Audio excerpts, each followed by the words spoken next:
Hi guys, how are you doing today? Oh, oops, let me actually close that one. There we go. Alright. Yesterday, I did do some testing. What's up, King Bug? I did do some testing after stream as well. Yo, Apathy, thanks for the tier 1. Really appreciate it. How are you doing? Good morning. Evening for me. Hope you enjoy the emotes on the channel. Okay. Did do some testing. Let me actually remove the... We're gonna need to remove the gear to show this. Let me override. Oh yeah, yesterday I was also testing the build without the transfigurated affixes and stuff like that. So it will be doing a lot more damage, regardless. Two things. First of all, Squirt's Blouse does not work with Zalig. I think I showed this one yesterday. You just lose stacks. It is what it is. But let me actually... Wait, I should confirm. Refound all. Confirm.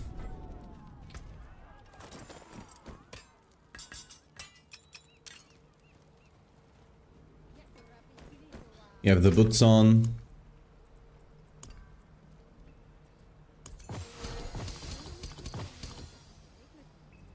Oh yeah, I rolled some charms to get some bonus XP to try and level a bit, but I think that they nerfed the health tithe thing a bit. It's no longer as busted. I think it's still really good. I got like 10 levels in less than an hour, but you know, it's no longer as busted. Anyway, what we're gonna show here. Or testing gear, let's go.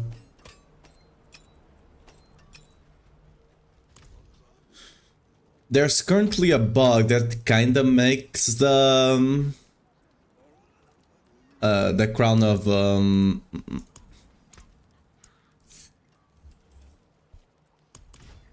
Liark's crown work. Where is it? Where do I have you? There we go. Oh yeah, another thing. I don't think this is intended, but gem strength does show up in here. I don't think this is intended. Yeah, I don't think this is intended. And I've tried to roll for it, and other people have as well. And either it's extremely rare, or it's just not intended, which is more likely. There's a couple of things in this PTR that are clearly, and they did say, they did, to be fair, right? They did say that there were some things in the PTR that were not meant to be the final thing, just things they were messing around with. One of them is that, the other one is likely Liark's crown. As you know, yesterday, when we were testing, Liark's crown does not actually give you anything. Like, does not actually give you the effect of the gem, right? So, if you pick up this gem, you'll increase damage, right? You put it here, you'd expect to see a lot more damage, right? 1000, this is our normal hit, 1054. You'd expect to see 3000 something, right? I guess if you actually put this on a ring, you can see the double damage is working, right? Without the ring, we're doing 976. With the ring, we're doing double damage. The funny thing is, as you see, this doesn't work, right? But if you have the same gem on the helm and on a ring, let me actually show this with the ring, put this thing on, you're actually getting the 2030 multiplier. You only get one of them, and you get the biggest one. The reason this likely works is because whenever you have two aspects or two items equipped that cannot be equipped together, like the gems, it just picks the highest roll one and gives you that one, right? So what's happening is that it's verifying that it is on the ring, so the gem is technically active, but since there's a bigger one, it uses the bigger one, even though the bigger one doesn't work on the helmet. And FYI, I don't think it not working on the helmet is a bug, because if it did work on the helmet, welcome to the Isles. Just look at this. Okay, where is it? That's not the one. This one, right? You'd get 230% damage from the helmet alone, which is quite crazy. And not only that, the helmet would also give you... Look at our toughness, right? Are you looking? Oh, I put the wrong one here. Whoops. Are you still looking? Bam. 10 times more, like more than 10 times toughness. Because you're getting a 92% damage reduction, which is insane, right? Getting any damage reduction over 50%, that's not armor or all resists, is incredibly busted, okay? The game is not balanced around that. So, if the Oryx Crown was actually working, as you can see, it would be incredibly busted. There's no way any other helmet would compete with 230% increased damage and 92% damage reduction, right? There's absolutely no way. So them not working with the helmet, I'm fairly certain it's intended, right? They will likely just reword the helmet. I don't think they are changing the helmet, because the helmet is quite good, okay? Even without the gem stuff, the helmet is already quite good. Yes, on barbs we have Tuskam and stuff like that, but not all classes have those choices, and having ring stats on the helmet, especially when you don't need like stuff like max resource, right? For us, max resource is a good damage because of Rama, but if you don't need it, the helmet stats are normally not that good offensively. The best things you have there is strength and cooldown. You could argue is a bit of an offensive stat. Other than that, there's nothing there. If you can get the ring stats there, however, you get Vaughn multi, crit multi, attack speed, crit chance, right? And you still keep cooldown and strength if you want to, right? It's incredibly good. And not only that, you can get resists instead of strength, which you could argue is more valuable, especially if you then run it with something like if you really want to, you know, get defenses. The Oryx Crown is probably one of the best, coupled together with maybe potentially even better than a defensive aspect, coupled together with Stone of Jordan, right? You can just stack a single resist incredibly high, get Stone of Jordan in, all your resists are maxed out, and you just have an insane damage reduction, right? So yeah, it's kinda busted.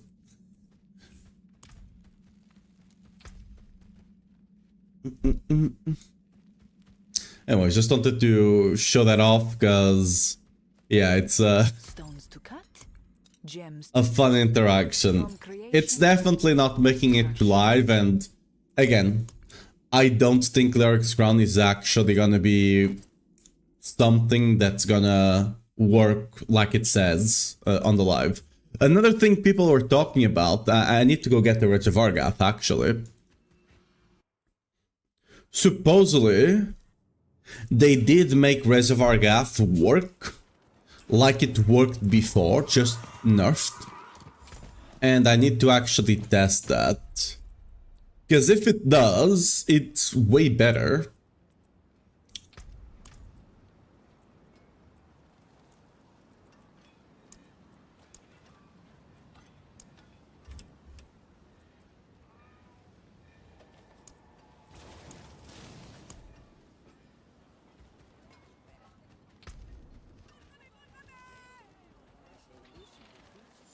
Because Squid's Blood is just not working, right? So it is what it is. But if you could cut some cooldown out of stuff like this, right? We would benefit a lot. Especially on the rings as well. I'm gonna put it on just for now. Let's get our...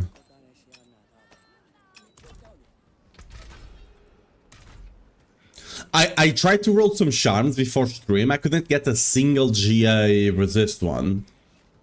I did get this one, which is incredibly good, but the rest I couldn't get a single GA martial ranks. It be what it be. What are we doing here? Oh yeah.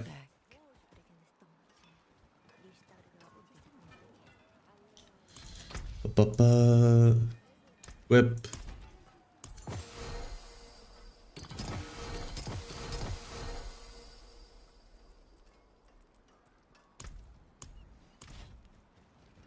Oh yeah, I did calculate the ratio, and the new ratio is gonna be 1 resource for marshals, for all the rest, all ranks except 1, which is resource. That's gonna be the new golden ratio for Silic builds. Like I said yesterday, it's a bit counterintuitive, but since you already have so much resource, it's no longer as good even if you're tripling it.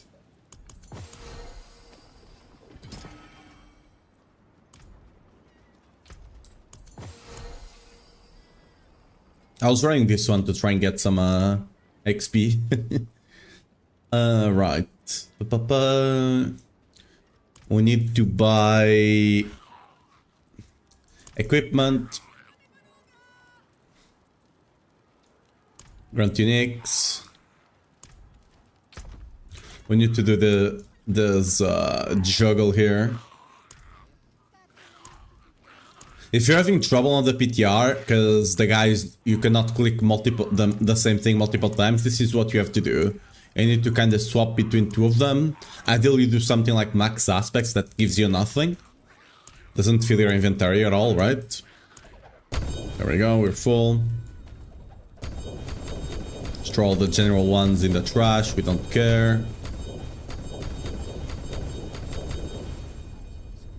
And pick this one up.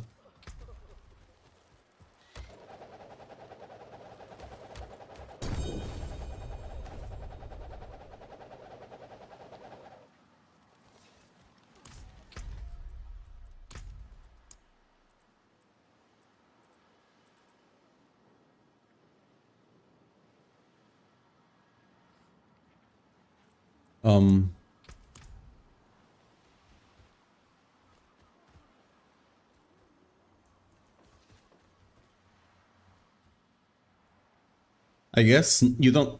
Huh. Interesting.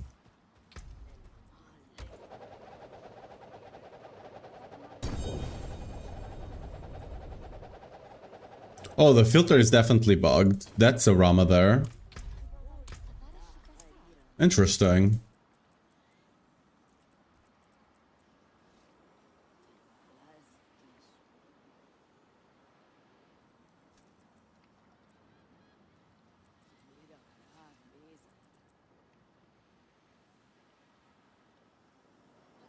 Oh, because I have them on charms. Whoops.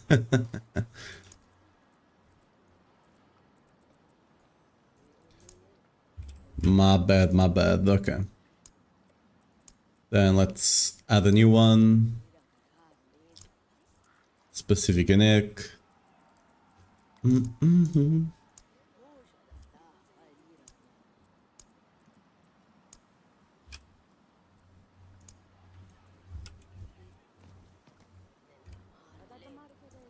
Father, Ramaladness, Stalig, Starless, Rage is already added, Duskhelm, and that's it, I think, right? Oh, Tybalt and Gores.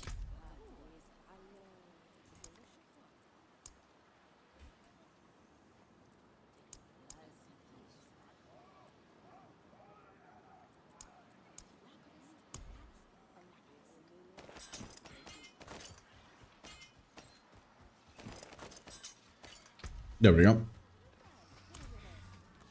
I should consider doing the 3-to-1 situation. Yeah. Because this is gonna start getting filled up if I don't.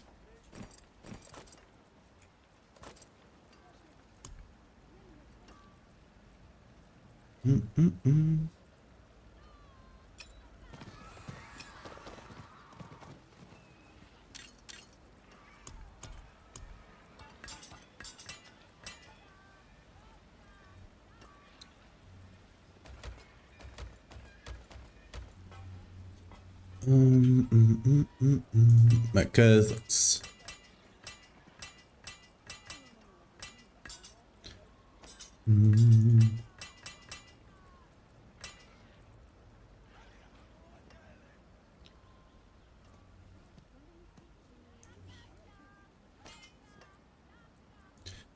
I do want to try lunging after Whirlwind. We might have to... Would I play live? I mean, if you're playing lunging, do you just go... I mean, yeah, you have... Do you still have the...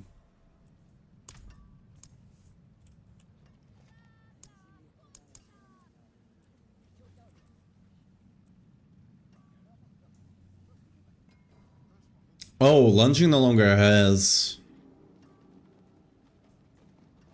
Scaling with resource, does it? Oh, they removed that from the basics. It used to be the aspect of adaptability, but they removed that. So I'm not even sure lunging would play... Selig. Interesting. I should have looked at that. I'm sure we can get a grandfather with life if we need to. If I get a nice J1, I'll keep it. Other than that, not worth it.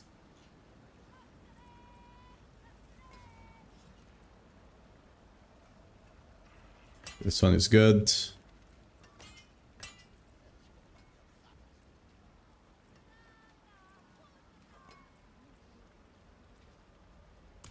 Everything else is a 3-to-1.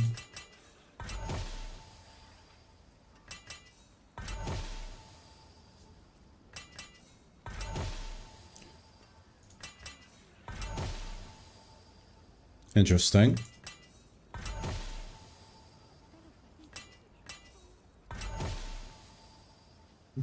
Okay, good one.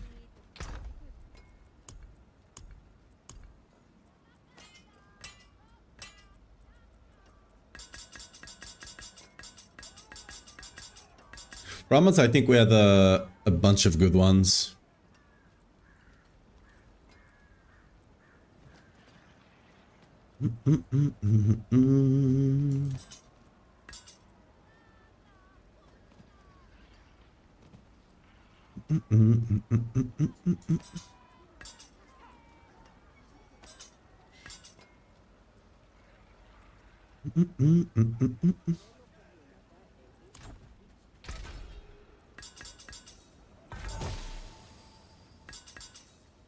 I'm doing 2-to-1s in the interest of saving time. Holy. That's a good one. Shame the J went up to the weapon damage, but...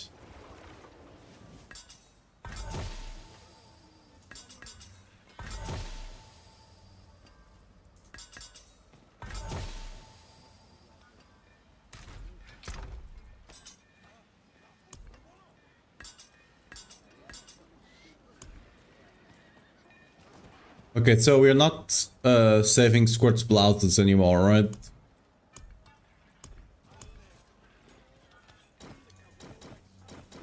They just don't work with Selig, it is what it is. Mainlander, taken apart. Melted down. I will report that. Let me actually note it down. Because, like, there is a bunch of stuff like that doesn't work with Selig. I'm still gonna report it. But... So, Squirt... Blouse... Plus Selig...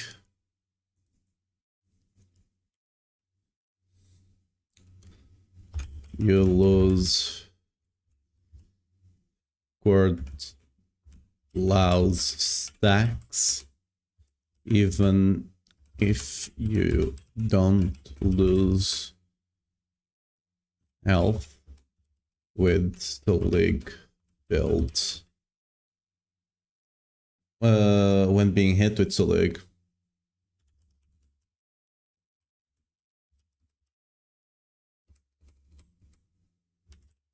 So okay.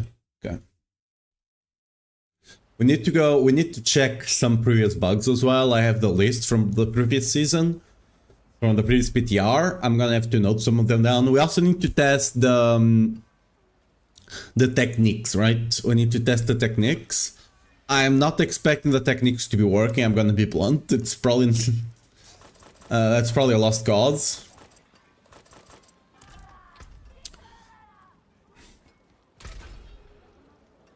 Oh! When did you show up? Holy, okay.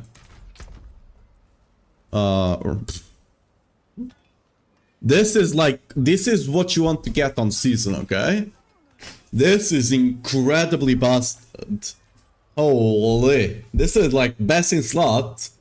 Sadly, this is PTR, but this is incredibly good.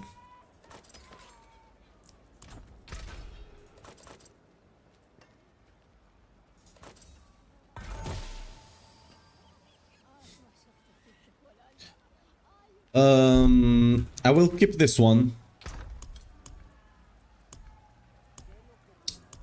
If we end up playing...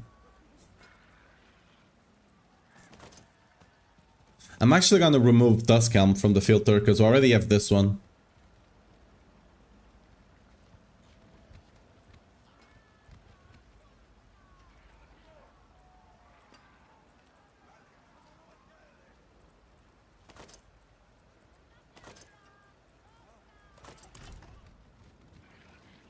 Wise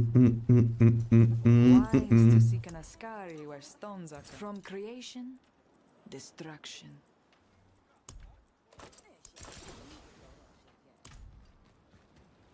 Need to roll this into cooldown.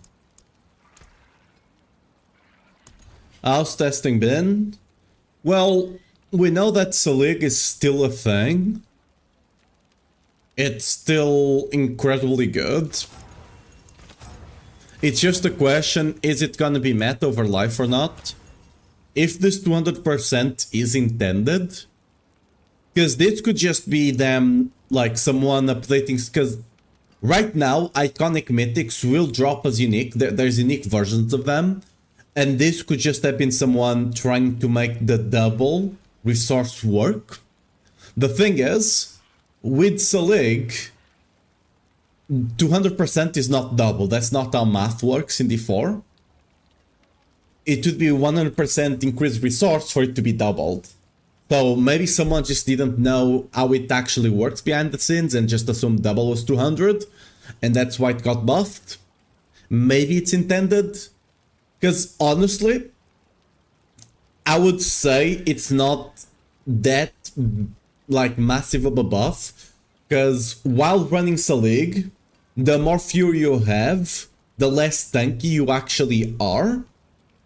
Because you just have an insane amount of degen with Ramaladness, right? Because you're not running Selig without Rama. And with Rama, you just get an insane amount of degen the more fury you have. So you're kind of trading survivability for damage. Which is fine, right? One of the biggest problems with Selig is that you're basically giving up nothing for a bunch of damage. Now, if this goes back to 100, and life setup is actually doable now that we have 40% damage reduction, and we have another one that gives you 40% life, right? If that setup is actually viable, if the life setup is actually viable, we're gonna test that later. Then there's some you know, potential there, but we'll see. Both of them will be playable, just the question which one is better, right? Goodbye. It has been a pleasure. Just one right now. I'm testing it. I'm keeping a bit of stuff for the life setup, But yeah.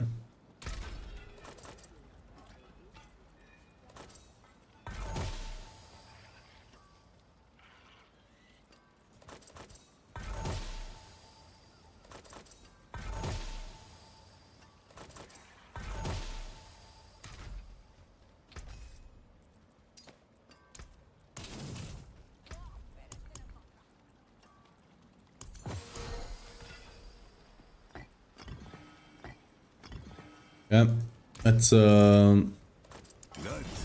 a scary transmission.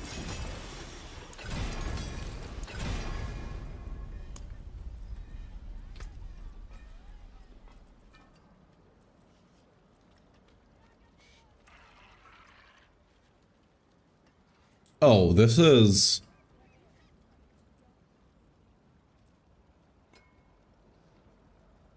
there's no way this is intended, right? This is so low. Let me report that.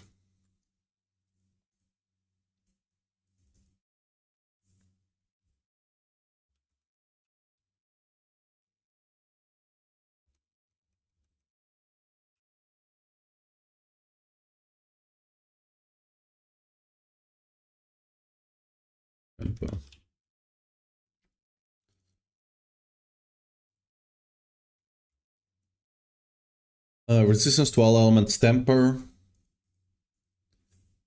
is way lower than any flat resist. By a magnitude of what? Like, literally hundreds, right? I mean, okay, not hundreds, but like 50, it's 10.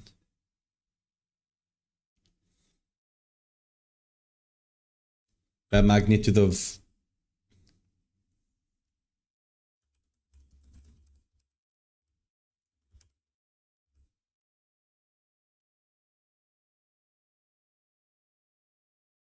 a magnitude of 30x, okay. Normally the all resist is like five times lower, right? But in this case it's way lower.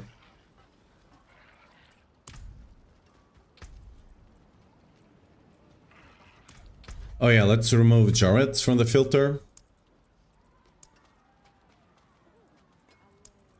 Okay.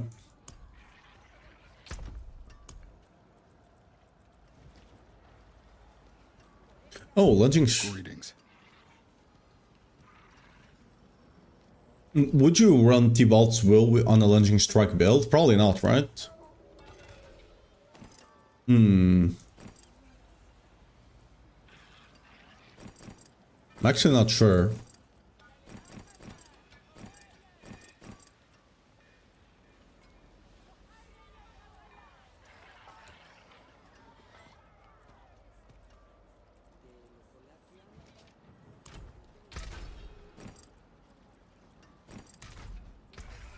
Honestly, I mean, the T-Bolts we have is already pretty decent.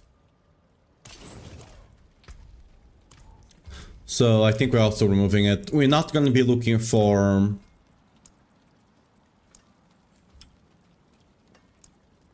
We're not going to be looking for the, like, perfect crit 6 or anything like that.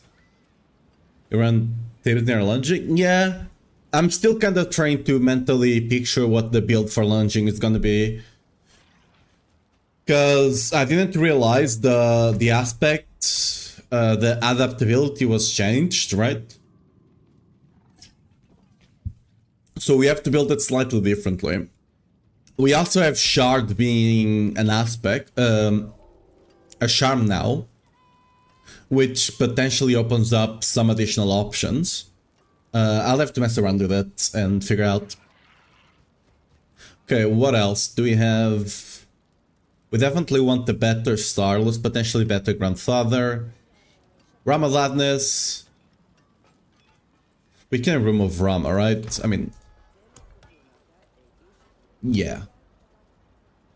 We can definitely remove Rama.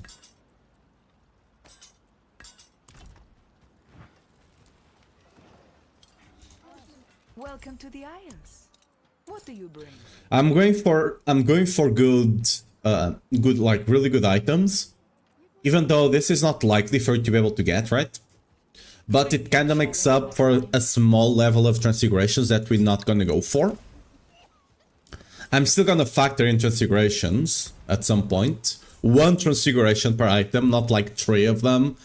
Because that asking someone to get fist damage on half of the gear is somewhat realistic.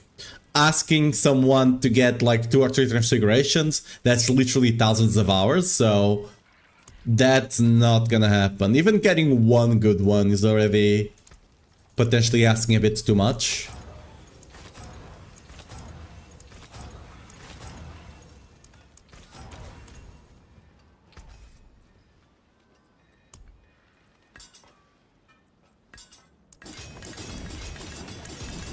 Worthy of the ancient feast.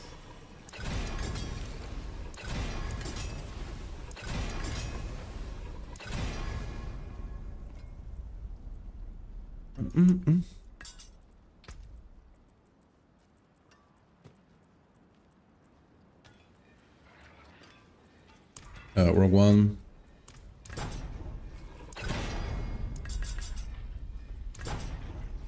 Oh. Oops.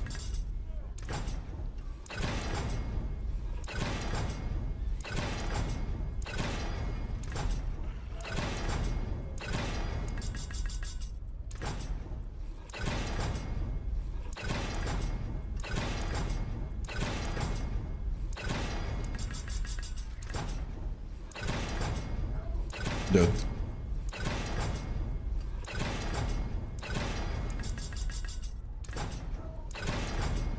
Hello?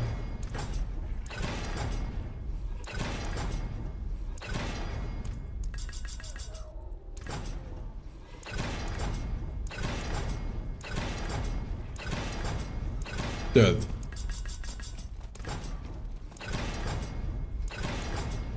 I got it like second try on the other one that didn't need it.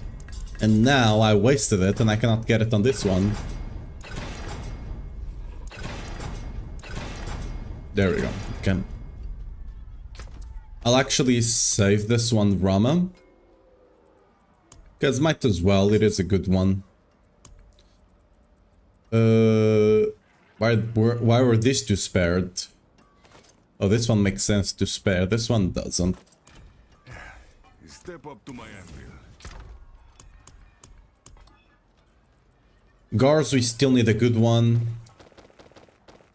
We want the guards with cooldown, crit damage, and vuln damage.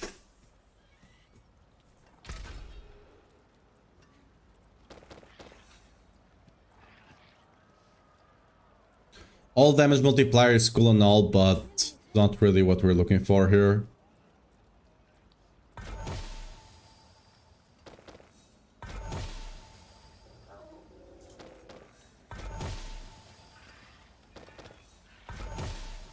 You're definitely keeping ranks over strength now.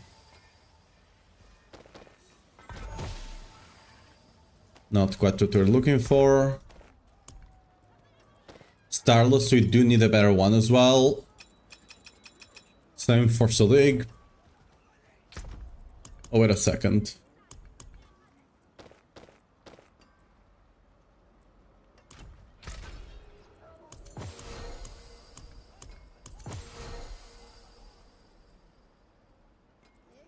Hello?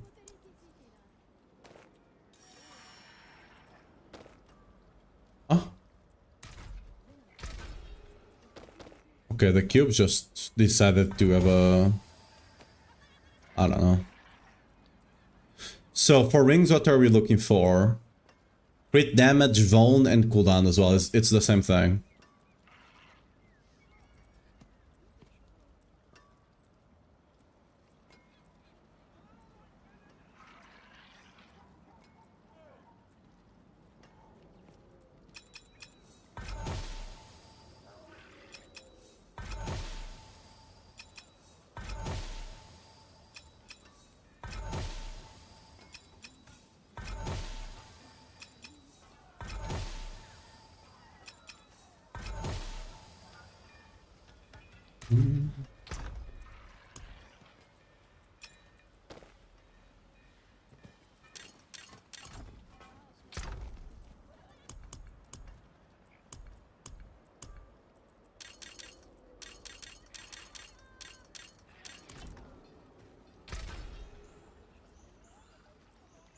Make sure we got 2 new ones and I didn't check them.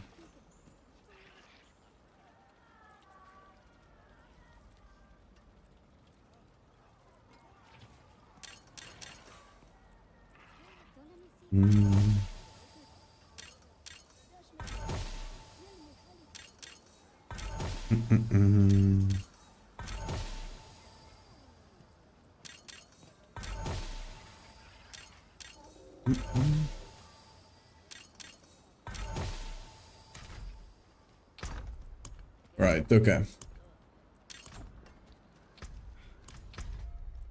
So we need to remove Rama from this. Right? Which ones do we actually have here? Grandfather, yes. Rage, yes. Gorse, yes. Thieves and Ring, okay, yeah. Perfect.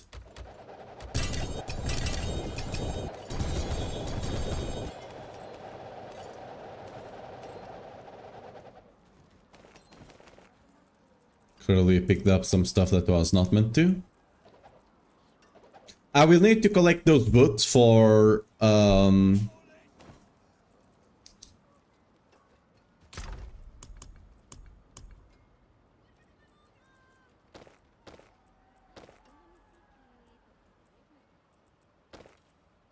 yes, I need to collect those boots for the lunging bill, but I'll just open more chests at that point.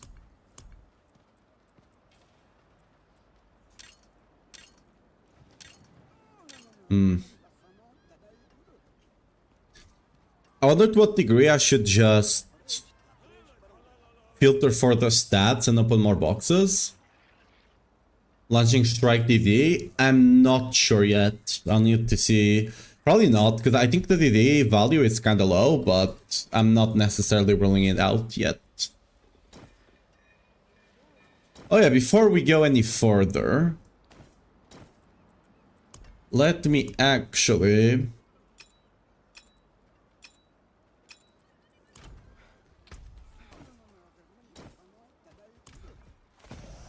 Let me actually test this out. Because if it's working like the old Araga, it should be kind of strong. Didn't the update include 3 aspects that now DD benefit from? Not really, no. That did fix some stuff that was not working for the stables, but not really adding any new aspects.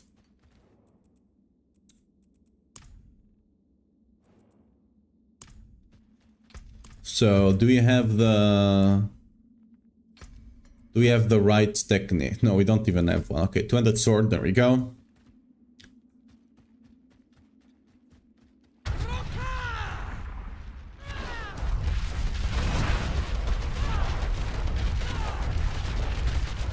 Okay, no, it's still cooldownized.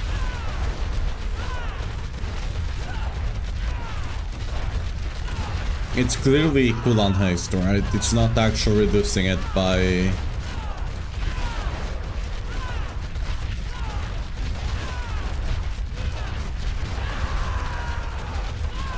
It would reset instantly if it was. Someone was talking about this on the Barb chat on Discord, and it clearly is not working that way. Okay. It's still nice. It's definitely gonna be the way for push, because I don't think you need it. Wallop and Warpath. I mean, yeah, those are fixes. Warpath was working already. Warpath just had a snapshot. But Wallop was just not working altogether. And now it is. It does work? Yeah, it works like it worked last season. It doesn't work how the item says it works. because it says when you inflict damage over time, you have 78% chance to reduce your cooldowns by 0.5 seconds. If I'm spinning, right, I have 5 attacks per second. I'm hitting 3 to 4 enemies. With 78% chance, I would reduce my cooldowns, my shout cooldowns. Within 1 or 2 seconds, I would have them up. Like the 8-second cooldown would be reset in 1 or 2 seconds, right? And it's clearly not doing that. So yeah, it's still working the same way as it was last season, which is the way it worked back in season 11 and 12. But for some reason, they changed the text. And the nerf they did, quote unquote, this season doesn't actually do anything as long as you hit the enemy, you know, fast enough with bleeds, which you do on Whirlwind, right? We're hitting the enemy with bleeds 5 times a second. So unless they make Regivargath go down below 0.2 seconds, we don't care. It effectively works the same. It just makes it worse, way worse for general play, right? Because it doesn't last as long. It's just worse for general play. But for actually pushing, which is the only time you should be running Regivargath, it still works incredibly well. And this season is actually potentially better because you do have damage reduction here now. So, you know, there's that. But yeah, it's only a pushing kind of situation. It's not the general play situation. So I might not even collect them. Because, like...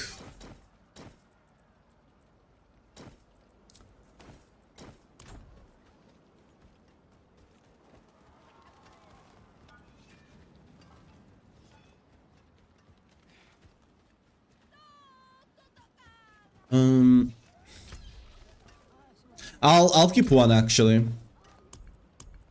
I'll keep one just to test cooldown breakpoints. Right? But that's kind of the only thing I care about. Other than that... Oh, this one is actually perfect. Nice. Okay, we got the perfect one already. Amazing. I'm still using the Squirt's Blood. Squirt's Blood is not working. No rest stacking shenanigans. We could do it. I'm not doing it right now. Back to it then. But that's definitely a play with Stone of Jordan. Barb dead? Nah. Barb's still incredibly strong. It's especially Bleed. Honestly, Whirlwind is gonna be stronger than it was last season.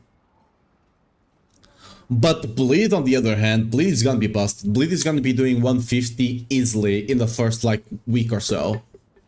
As it stands, Bleed, within 1 or 2 weeks, Bleed is gonna be doing 150. Like, Whirlwind Barb might do 150. We're slightly stronger than last season. Like, for comparison, I took my Barb, that's on internal right now, that was doing a 130 in 2 minutes. I went and did it in 3 minutes, right? So it got nerfed, not that much. And that's without all the seasonal stuff, right?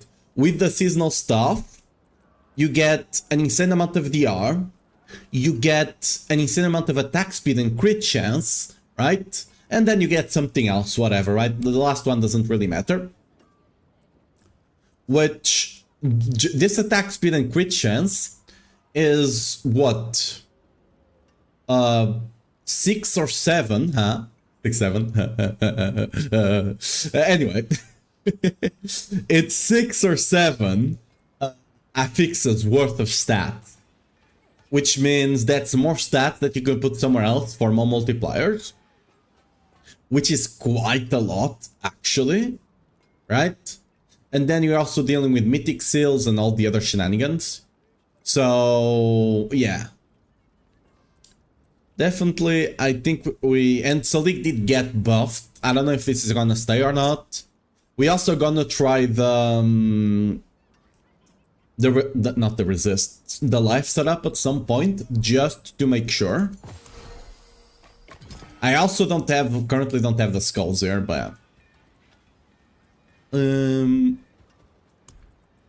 so we need to get an actual chest, right? Oh yeah, let me. Oh, they're getting swiped. Whoops. That's no bueno.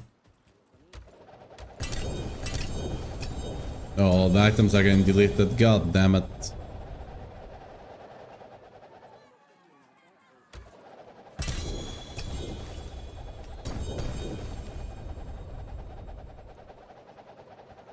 Oh yeah, let's remove Race of Argath from the filter.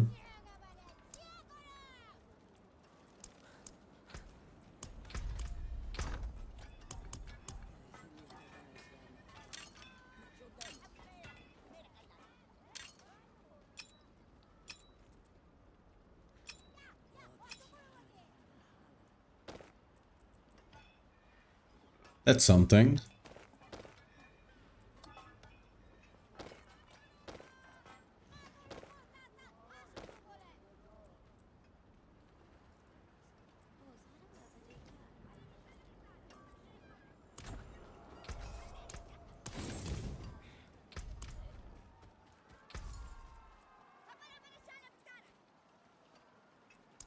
You're terrible.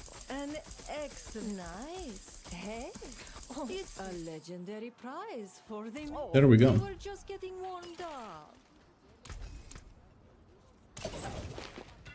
Oh yeah. Okay, so what we have here.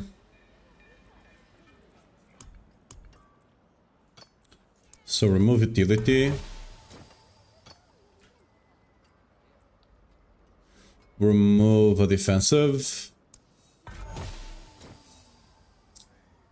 Actually. Yeah, okay.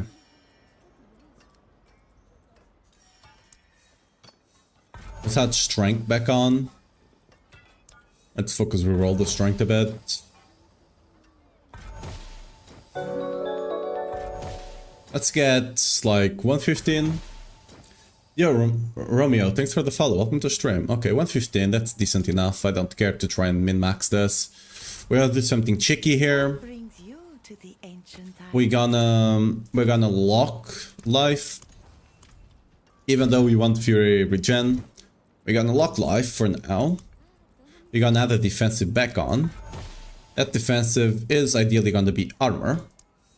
The reason we're locking life is because life is actually at the very high weighting and it would show up a lot of times. You can either lock life or a null resist or a resist. I think life is the best one, but maybe they changed the weightings this season because we're clearly getting a bunch of resists and not seeing armor at all, so you know, maybe locking a resist would have been better. Yeah, what the hell? That's so many resists. They definitely changed the weighting, there's no way.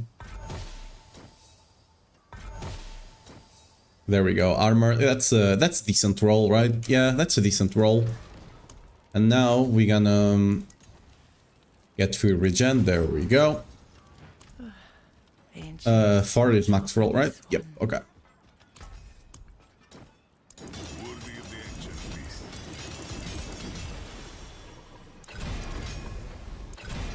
Nice. Defense, armor.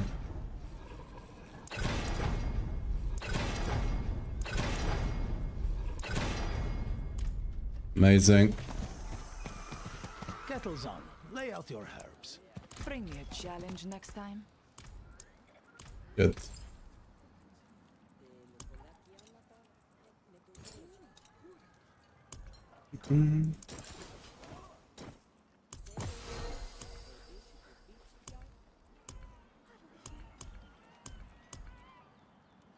Oh yeah, I also did hear someone say that I'm fairly certain they were wrong. I think they were the same person that was saying that the Reservoir Gas was working like it was before.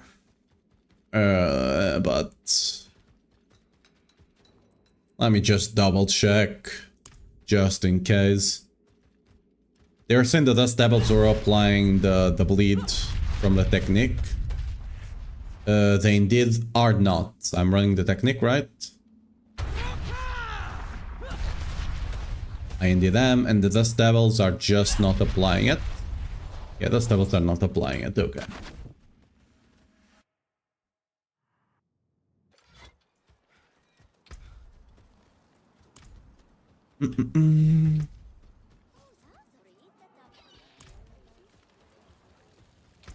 So, the question is, when it comes to an aspect here, we still have Might, Heavenly Might.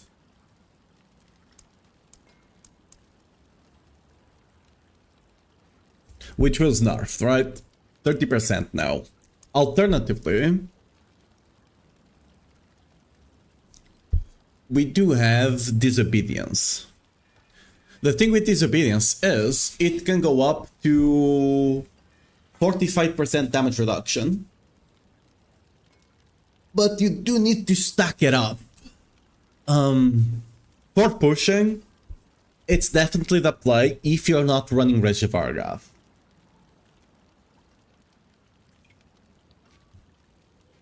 They apply bleed if you use the bleed aspect? I mean, yeah, but I don't want to be using the bleed aspect because it's a bad aspect, right?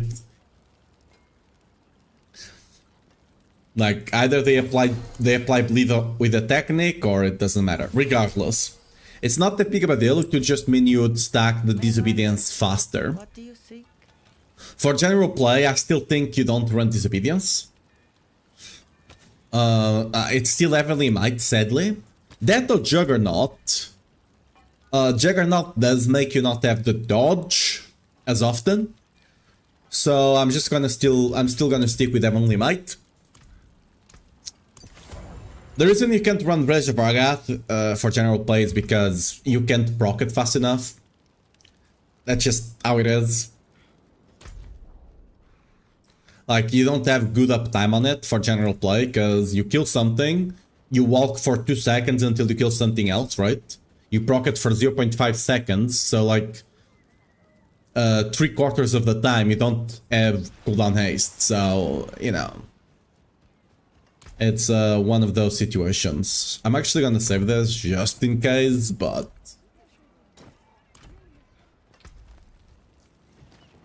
Okay.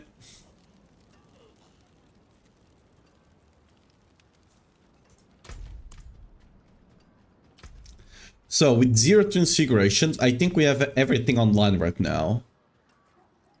All the aspects, everything is correct, right? Let me see. Yep.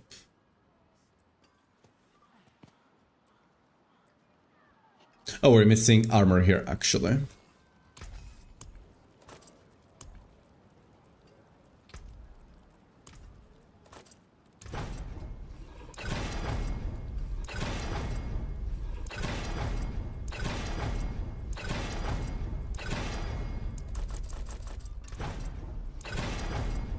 There we go.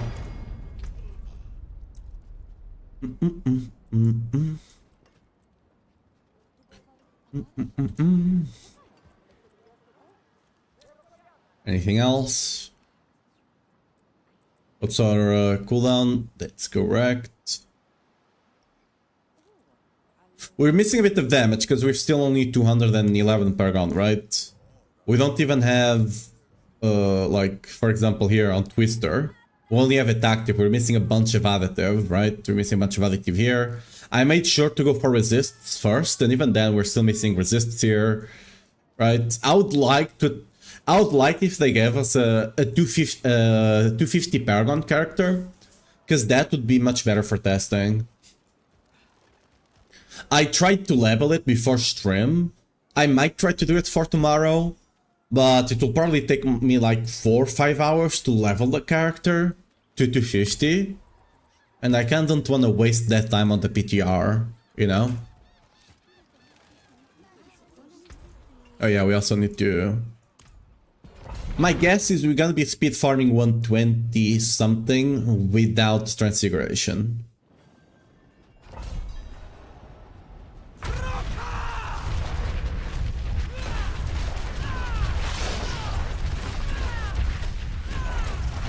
Why bad? Same multi, just over 5 seconds? No, it's not the same multi.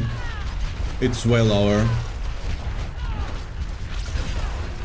Oh, curse this place. I'm being followed. A lot of multipliers don't apply to damage while berserking, and it's not the multi per se.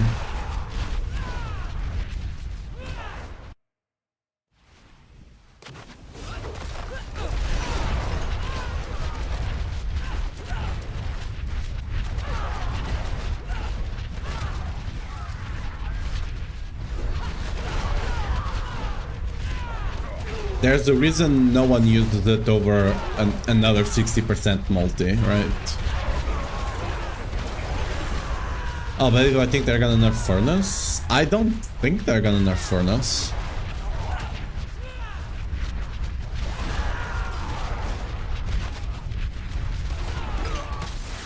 Like, does it need to be nerfed?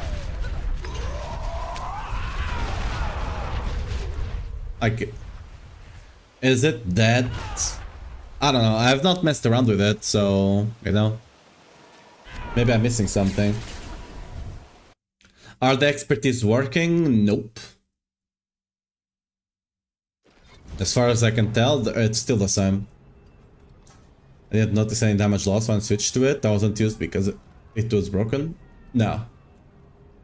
You didn't notice any damage loss because you're one-shotting things anyway, but it is a damage loss.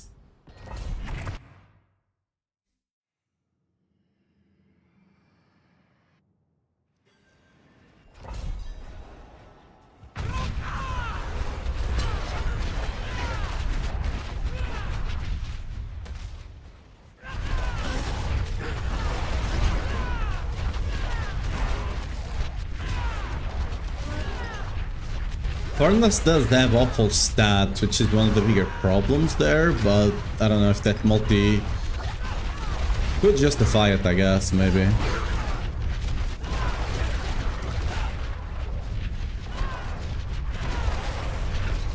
Oh, curse this place. I'm being followed. I'll actually try it. There's no reason not to.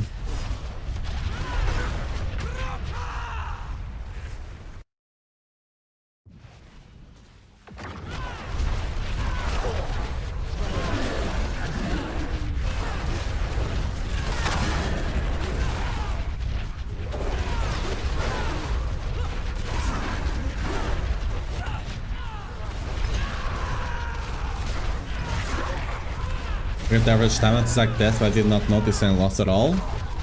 That's because that's not enough to test it. A pit level, a single pit level is 32% increased HP, right? 2 pit levels.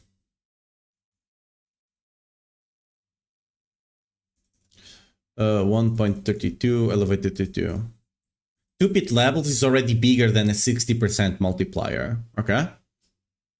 And it's not like the aspect is not giving you any damage. Like, it's still an okay aspect, it's just not good, right? So let's assume the aspect is still giving you a 40% multi. You're not gonna notice a difference, because that would be a difference from divided by 1.4. Let's assume it's a 40% multi. It's probably around there. That's a difference in 14%. That's a 14% damage increase from, you know, running an actual aspect instead, right? That's the increase. But like I was talking about in just before, a single pit level is 1.32. It's 32% increased HP, so you need to do 32% increased damage. That's like the 14% is not even half of this. It's not even a pit level. Not even half a pit level in difference of damage, right? you will not be able to tell the difference there because the difference is not big enough. Right? Oh yeah, we have the pit bubble back. Look at this. RIP to expertise still not working. Yeah, I mean it's I was talking with IC Troll, one of our testers in Maxroll, and apparently this has been I actually edited the FAQ. I don't know if you guys noticed on the guide, because apparently this is a deeper problem. Whirlwind is just kind of a special case because it's the only channeling skill we have on Barbarian. As you can see here, I actually added this line over here. Spawning dust devils, earthquakes, refreshing berserking. That's why aspect of anger management was doing it, because it's refreshing berserking constantly. And some other interactions temporarily disable the expertise system. That's what's happening here, right? Sometimes they disable it completely. Sometimes it half works, like the two-handed sword, right? It's complete. It's a mess. For example, this also happens for skills like kick, because it doesn't have a weapon and stuff like that. It technically happens to all the skills. The thing is, a lot of times between starting the animation, because whenever you do an attack, it refreshes the expertise system, right? Because you're using a weapon again, right? So for example, let's say you're playing auto with earthquakes with the chest, right? That you need to explode earthquakes to deal extra damage. As long as you don't spawn an earthquake in that fraction of a second when you start auto attack and finish it, the expertise is gonna work. If you're unlucky and an earthquake spawns in that fraction of a second, the expertise will not work. But in practice, you know, in actual gameplay, like 95% of the time, or potentially even more, the expertise is gonna work. You know, maybe 1% of the time it doesn't work, but it's not noticeable enough for something for you even to worry about.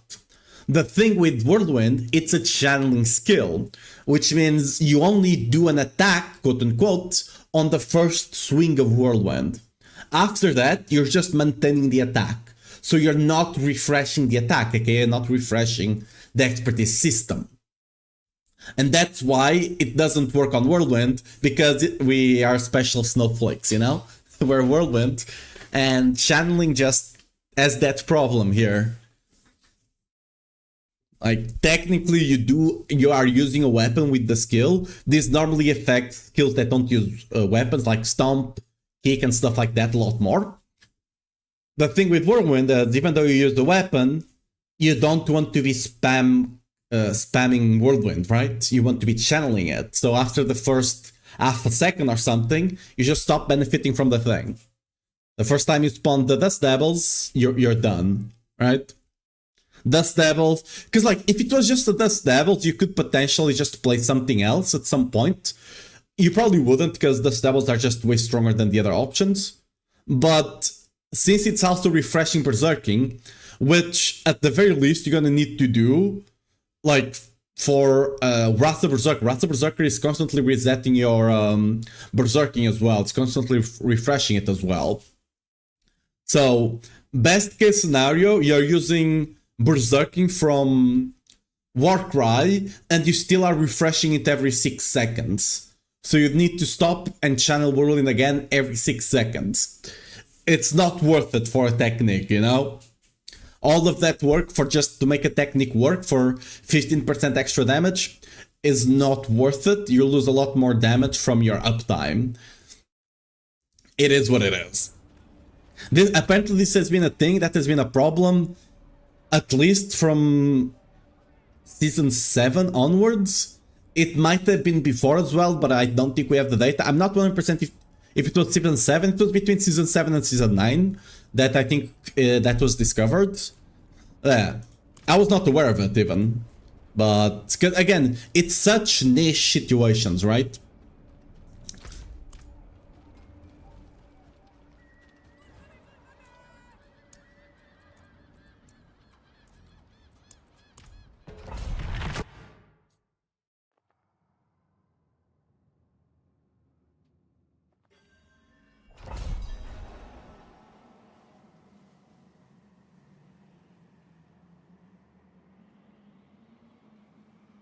So replace cooldown stats on Gift for combat stats because Argath can cover the cooldown loss?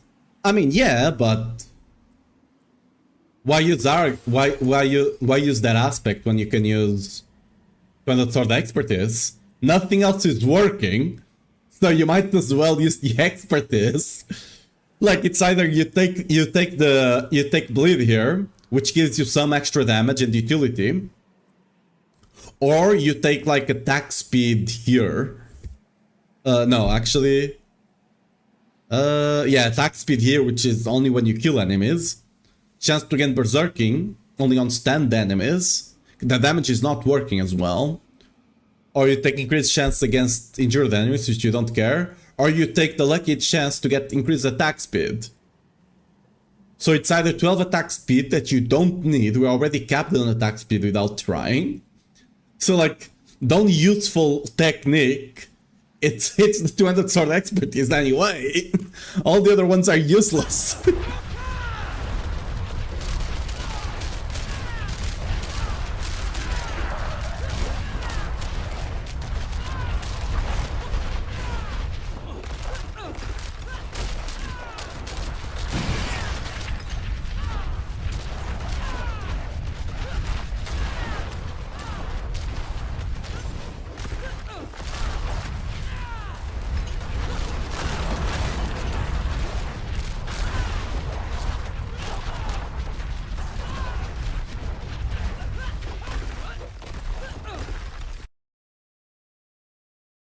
Argath with just technique need aspect to apply bleed from those? No, but you proc it. Your Whirlwind still applies bleed. And since Argath doesn't matter how many times you hit, as long as you hit at least 2 times a second, which Whirlwind already does by itself, we hit 5 times a second, right? Even if you're not max attack speed, you'll still be hitting 4 times a second with like a basic amount of attack speed. So, yeah. It's just not needed.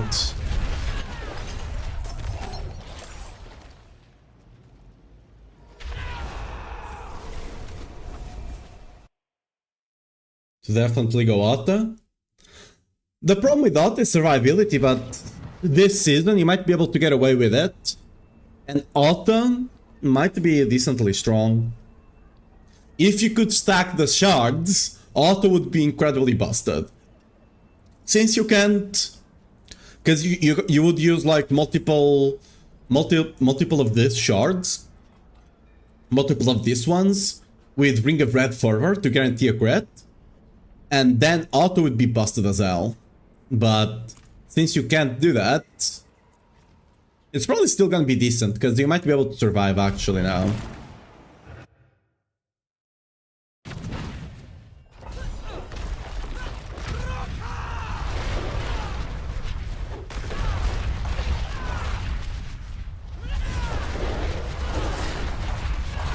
Yeah, 120 is definitely the, without configurations, 120 is gonna be 115, 120 is gonna be our speed farming threshold before you get transfigurations going. We're already hitting for triviums, as you can see. Curse this place. I'm being followed.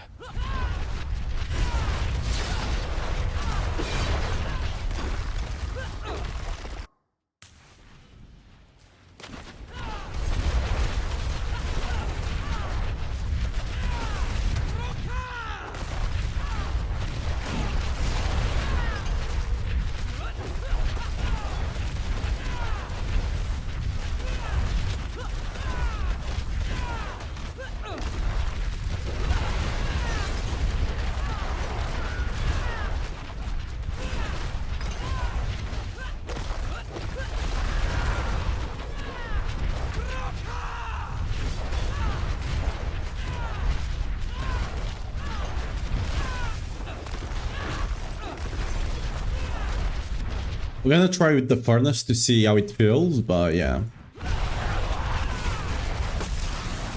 Yeah, look at this. We did it in 1 minute 35, 40. Yeah, 1 minute. Well, 1 minute 35. Right? That's pretty decent already. 0 transfigurations, nothing. Just gear. Now, granted, the gear doesn't have perfect stats, especially on the gloves, the rings, and the amulet, but it's still pretty decent.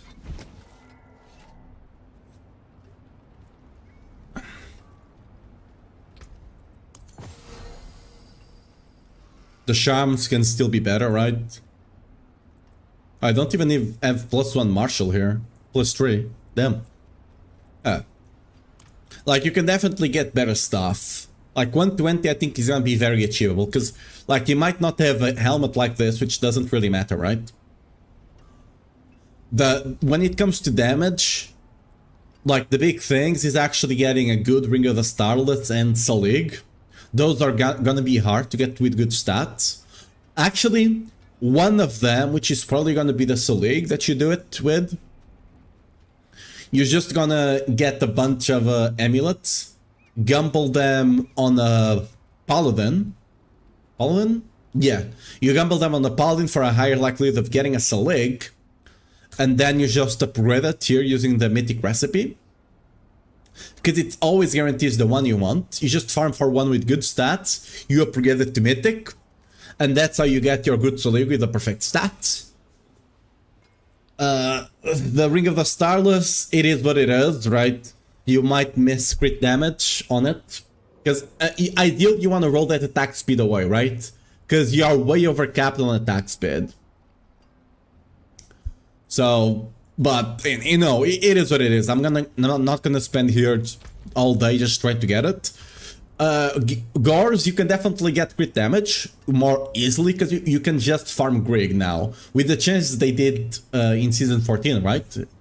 You can just farm Grig all day if you want to get the Mythic Gores with good stats, right? It's definitely way more achievable. The other ones are gonna be hard, and when it comes to Rama, getting a Rama and the Grandfather with good stats is incredibly easy. You just need to get a couple of them. Getting a good T-Bolts and a good Tuskhelm, like defensive-wise, you're gonna struggle a bit, but that's just defenses, that's not damage, right? So... And I think our defenses are still incredibly strong on the Salig setup. Like, let's actually try... I could go higher, actually. Let's go see how we do Mephisto here.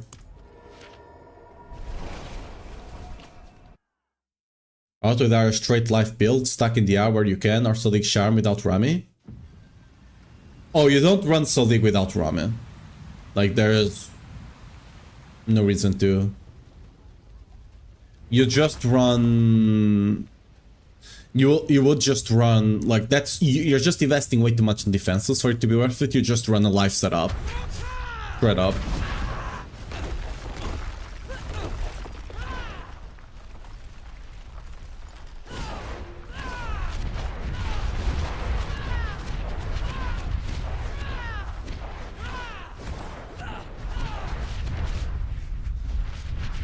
Yep.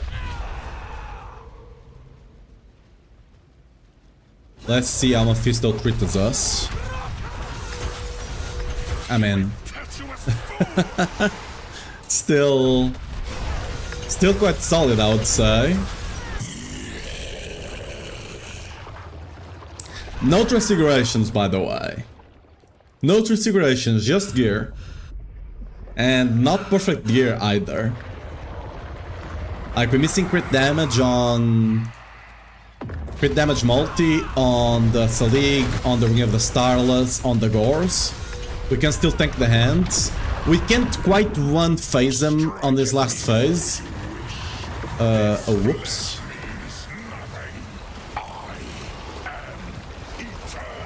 Oh, I fucked up. Oh! Nah, we're good. I was joking. There we go.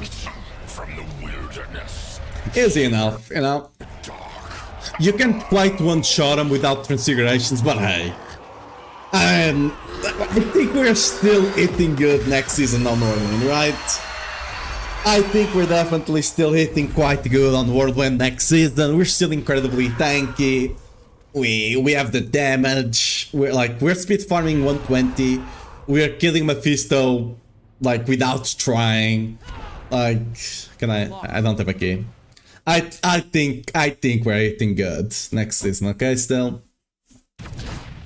Okay.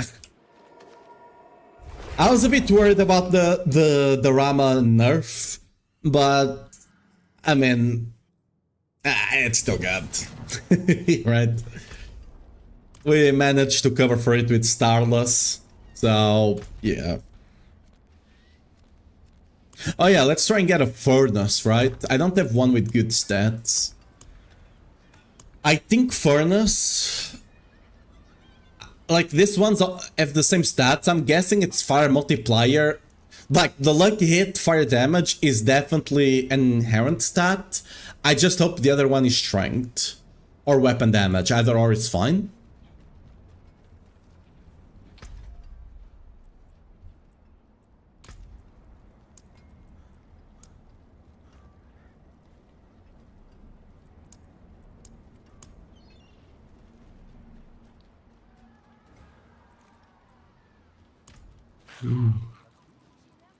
Crafting materials, equipment, Rattle Unix.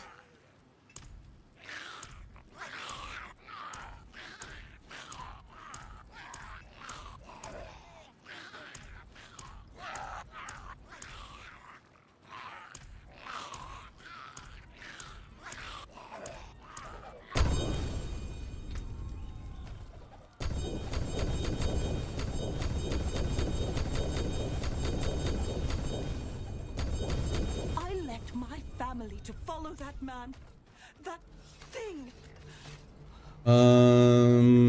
Okay, I think the map has been cleared. Hopefully we don't have items disappearing, but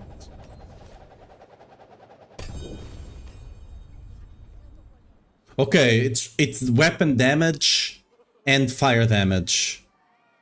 Okay. It's weapon damage and fire damage.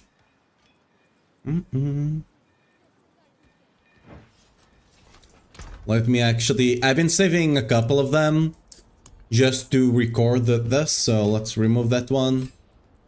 There we go. This way you can check its weapon damage and the fire lucky hit, so we need to get 2 good stats on it.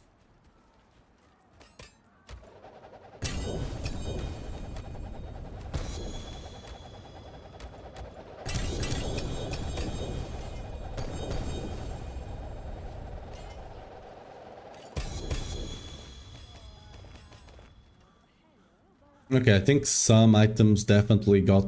Yeah, we lost the Selig, we lost the Starless. Yeah, some items did get vanished.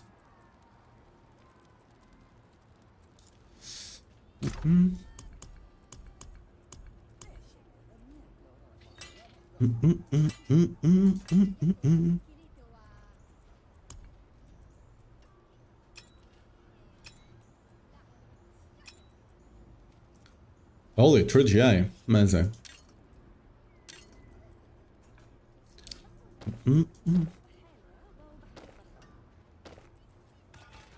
We get the good furnace. Nope.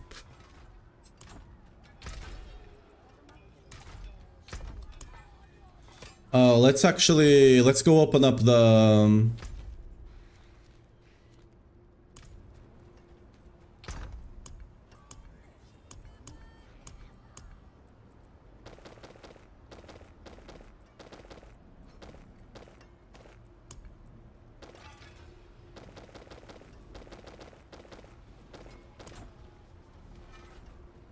Let's go open the mythics in another town. Without as many people, so at least our mythics don't get eaten up.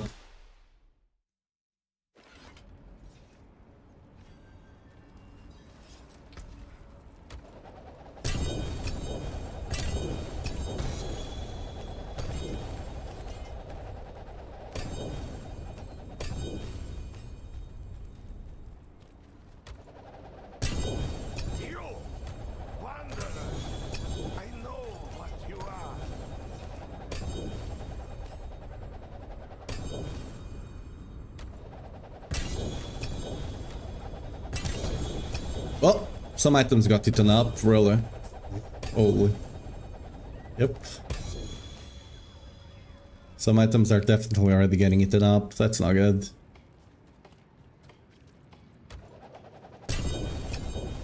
God damn it.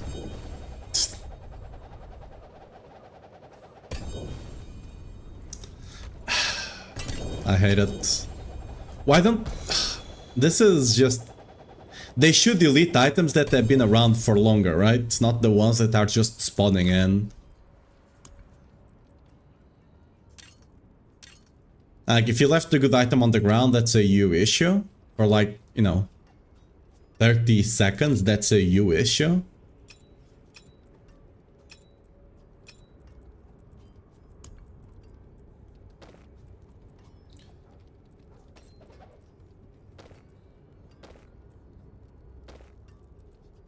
No, no, not there.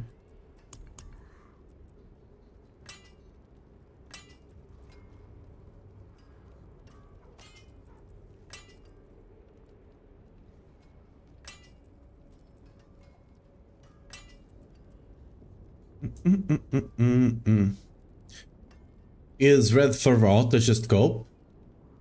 It's definitely not cope. Is it gonna be meta? No. But it's definitely not cope. Holy. We got a crazy furnace.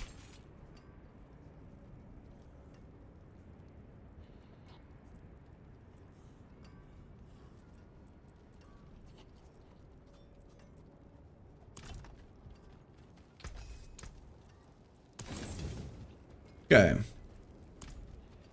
So let's actually go back to...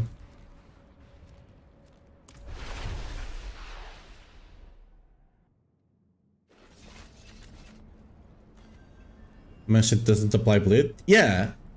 When it comes to the techniques, I was talking about the techniques, right? Everything in context.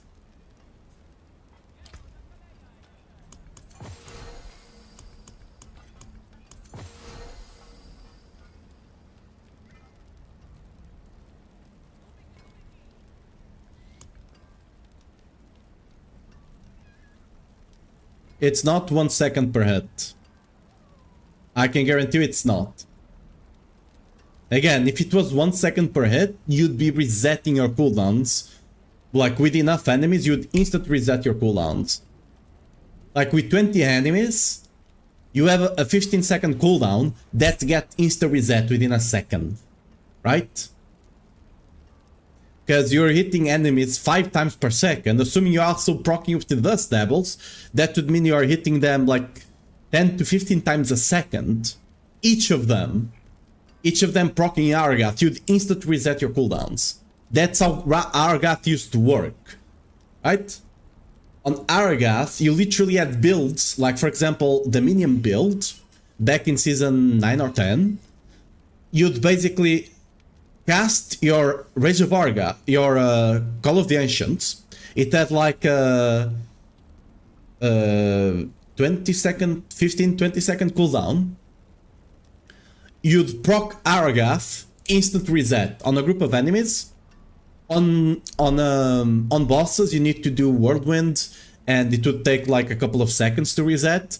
On groups, you just proc ult, Call of the Ancients, Rupture, Call of the Ancients, Rupture, Call of the Ancients, Rupture, Call of the Ancients, Rupture. That's how it used to work, and it didn't proc as much. It was a 40% unlucky hit. Now it procs way more often, and it doesn't work that way. Because if it did, it would be busted. I'm literally, like, straight up, if it did work like it says, it would be the most busted thing ever. No joke. Busted as hell. You literally not need a single amount of cooldown on your gear, if it worked that way.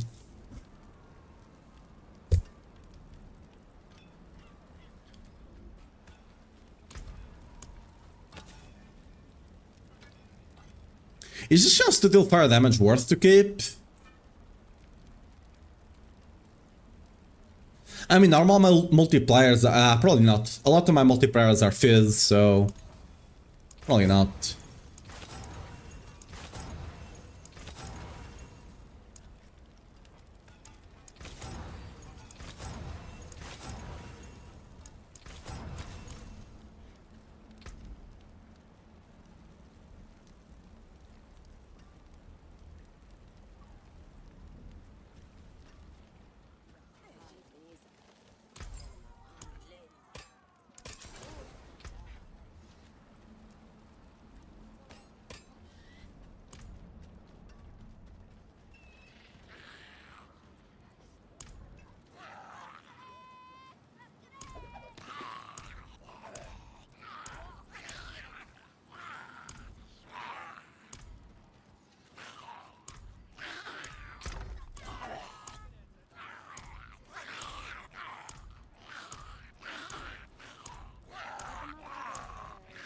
I need to do Ableton materials, I forgot.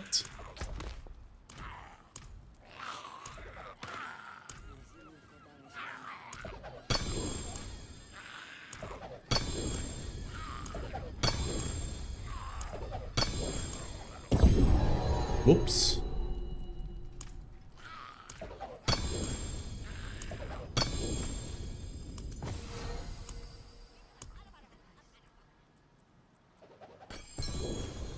Actually, the keys I do want to keep, just in case.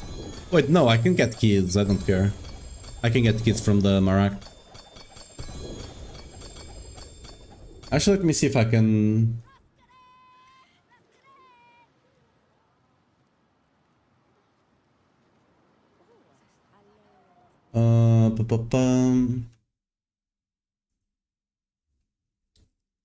Let me actually...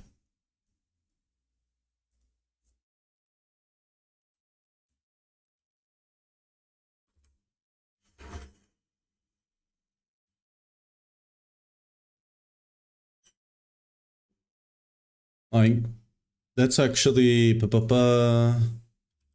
Boys.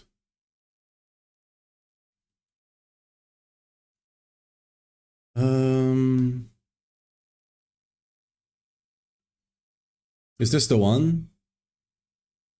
Yeah, okay. This was Rage of Argath before it was changed. Yeah?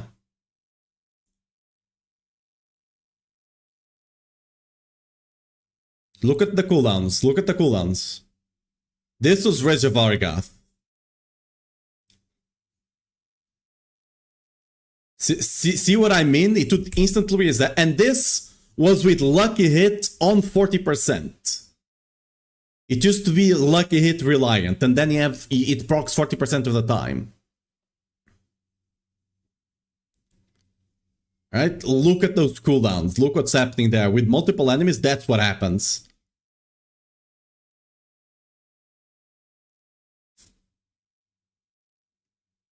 This was, I think this was like an hybrid-ish build.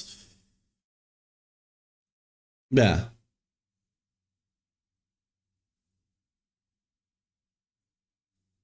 See? I don't have a big pack. I just go pull more enemy. And this was before the leash nerfs, right? You could just, if you knew what you were doing, you could leash a bunch of enemies. Right? That's what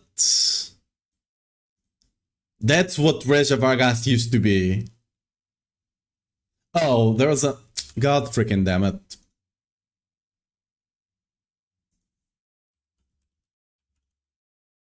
Okay, I'll show you again. Sorry.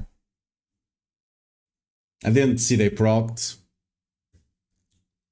Okay, boys.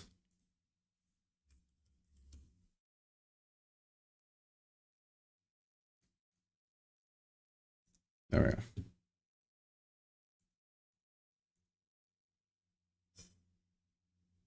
Yeah, look at that cooldown. Look at that cooldown.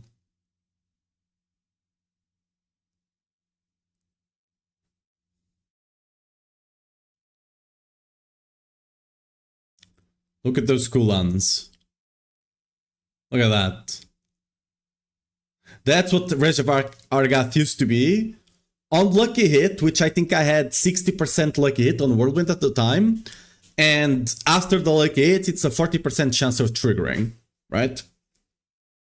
Right now, it's on all attacks with a 60 to 74% chance of triggering, right? More than double what it was back there. And it's working this way. Imagine if it was actually working this way still. It would be incredibly broken, right? Like, this is ridiculous. Like, the cooldowns, literally half a second, a 20-second cooldown is reset. Like, these shouts have 20 seconds cooldown, right? You can barely see it when I use them, right? Like, boom. Right?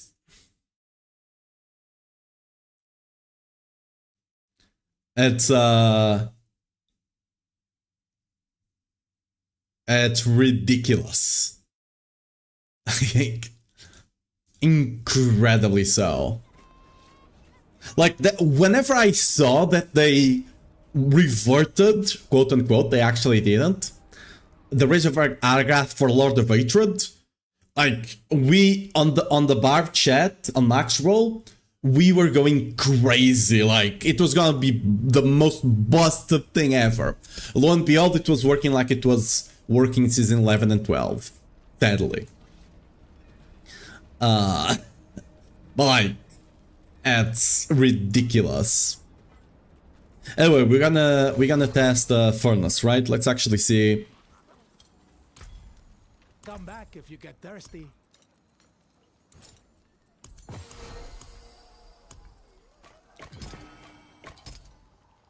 Oh, I was meant to actually craft them. Oops.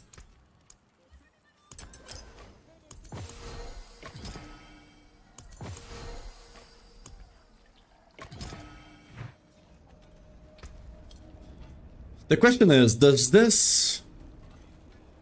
does the 200% work on bosses? Because if it doesn't work on bosses, it's dead on arrival.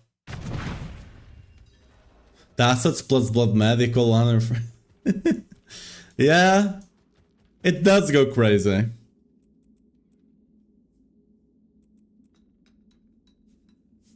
That might be how some builds will, you know, deal with survivability.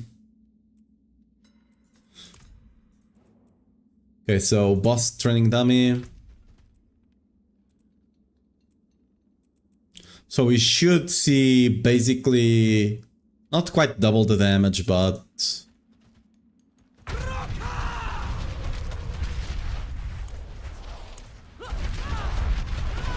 this is gonna be a very rough test, but it should be good enough.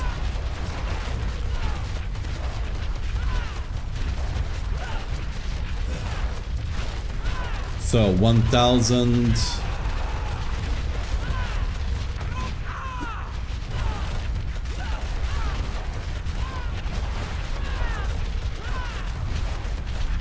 $1,600, right? 1,688. I don't think it's working. Yeah,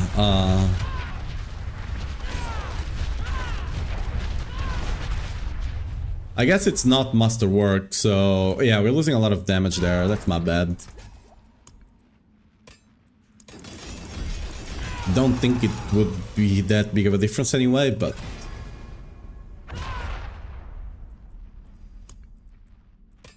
just for, you know, just to be sure. There we go.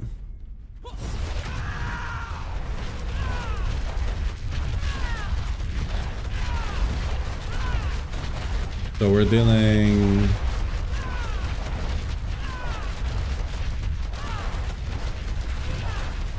six billion hits there, right? With it on. Oh, it is working now. Why isn't it working before? Yeah, we're definitely doing more damage. 12.3. Yeah, it's definitely working. Why wasn't it before? What was...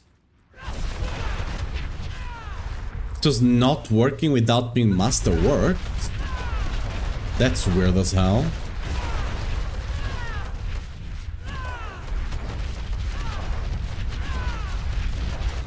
It's definitely more damage, clearly, right? Yeah. We go from 8 trillion to 12 trillion. What's under test? Just seeing if the furnace is working on bosses. It seems to work on the boss dummy. Just kind of seeing if it would be worth to run or not. It kind of sucks, because you're gonna have to run channeling on the ring, but...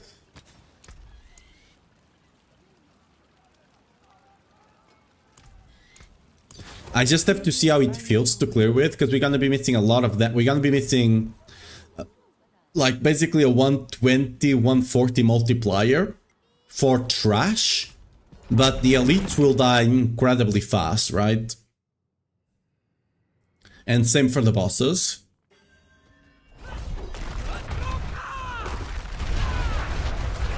Yeah, right, we're struggling a bit with normal ads, but the elites just get blown up, like you see.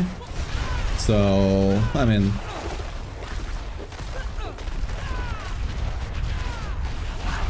there might be some merit to it.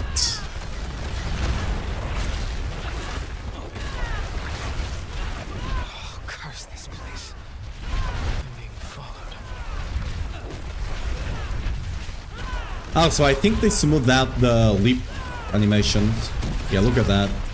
The elites are getting... I kill elites faster than I kill trash, which is funny. Don't know how I feel about that, but...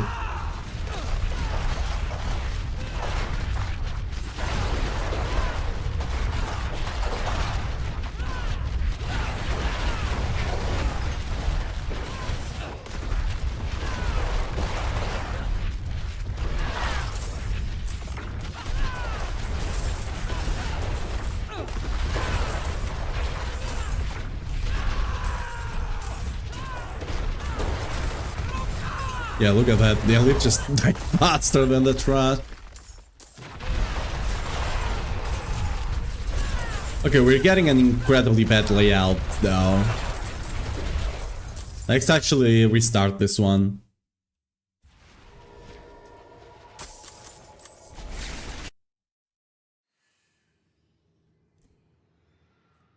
And for Whirlwind to be good. Yeah, I mean, it feels incredibly good, but... The thing is, both the fire and the bleed are supposed to be damage over time variants. Wait, what? Okay, I'm missing the thing. Wait a second. They're both meant to be damage over time variants. The thing is, they both basically do no damage over time. And most of the damage comes from the head. What was I missing? Oh yeah.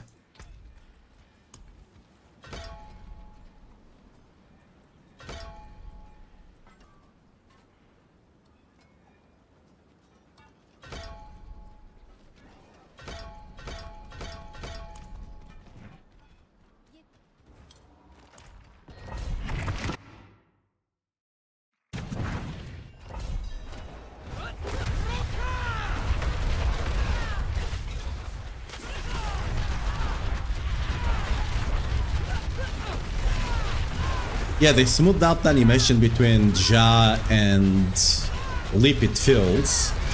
It used to be a lot clunkier.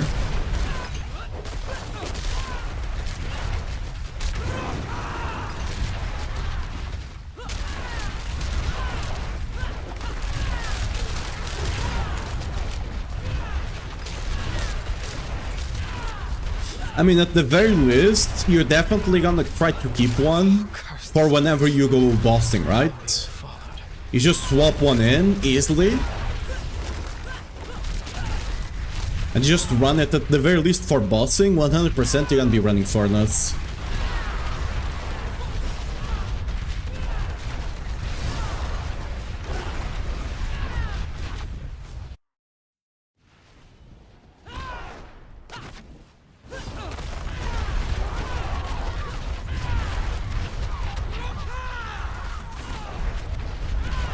Look at that.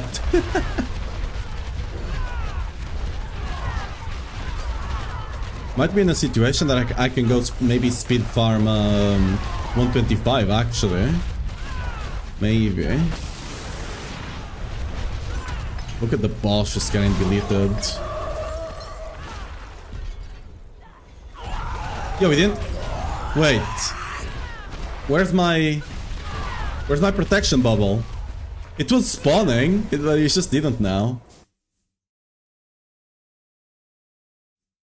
Whirlwind has been played for 2 seasons already. Test something new. Get ready to play it for another season. It is what it is. Whirlwind supremacy goes strong.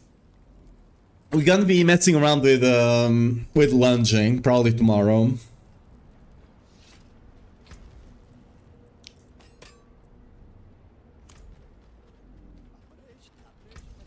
Oh yeah, I need to get some Nemesis braces. I wanted to test something.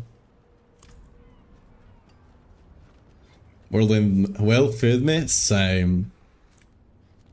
If Whirlwind is playable, we always have a good we always have a good Barbarian build.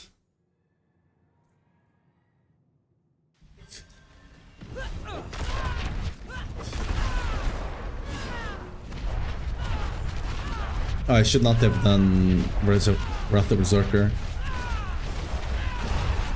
Well, let me get the cooldowns back.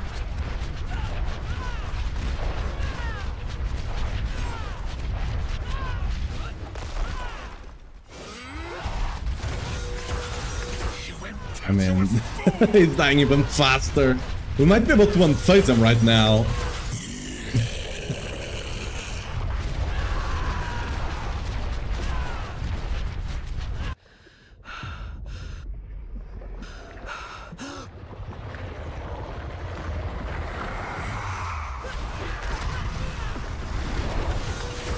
And one... Oh! No transfigurations at all. No transfigurations whatsoever. Just gear. Normal gear. I'm still missing like crit damage on like the Starless, the Gores, and the Solig. Right? And we actually one-shot the guy. And we face tanked him as well. So, yeah, that's... Don't worry, guys. Oh, alright. I think we're still gonna be good. Oh, no. Yeah. Yeah. Have I tried the Ring of Red Fervor combo with Locran's and Grandfather? Nope. Like, it's definitely a thing. It just kind of depends if builds that can use it will, you know, be able to... are strong enough or not. Because the thing is, the builds that can use it... Okay. First of all, there's bleed builds which can't use it, right? And bleed builds are incredibly strong already. Like, bleed builds will just use this thing for free, right? Because you're not scaling crit strike chance on bleed builds anyway. It's just not worth it. So you just get this for free, right? Actually, will it be worth this season? I mean, no. This exists, so no. Right? So you just scale you just put this in, just 100% free damage for bleed builds. And like, core skills are not that good right now with Whirlwind aside. And Rend, which is a bleed build, and you're actually proccing Rend with Leap. But regardless, right? Bleed builds are bleed or fire or burning damage, right? Damage over time builds. Damage over time builds are still gonna be the king for pushing. Like, to the point that I'm fairly certain we're gonna see 150 clear on Barbarian on the first week or second week. By the second week, we will have a 150 clear on Barb. We might even have them on the PTR, right? If people are actually... actually, the leaderboards are not out. Good. Like with transfigurations and all, once you get like one good transfiguration on all your items, you will potentially be able to do 150 on tower. With bleed. Or damage over time, whatever, right? Whirlwind might be able to do it by like week 3, week 4. With like go-to transfigurations, it might be able to do it. But like you need really, really good transfigurations, like really, like those double, triple transfigurations kind of situation. So not everyone, like if you want to do 150 next season on Barb, either Rend or Charge, like those two, once you get like good transfigurations, I'm fairly certain you'll be able to do 150. Whirlwind, you need an incredibly amount of investment to do, but it will be possible. Okay, let's actually see if we can speed farm a 125 with Furnace now. Like, you definitely slotting in Furnace, even if you don't swap the other aspect around, right? You definitely just slotting in a Furnace for bosses. Like you saw there, you just blasted that Mephisto.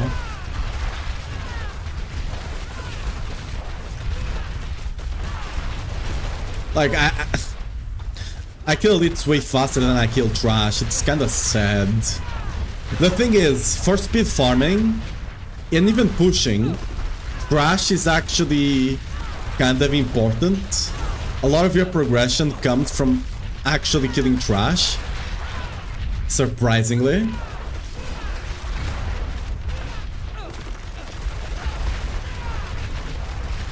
Yeah, look at that. Trash takes me like 2 seconds to kill. Elites, insta-dead. Right?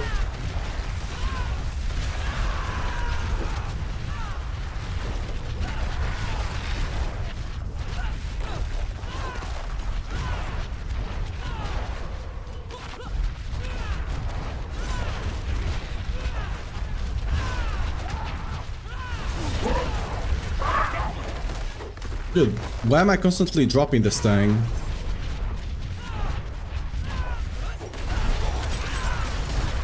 The goblin does not count as an elite. Good to know.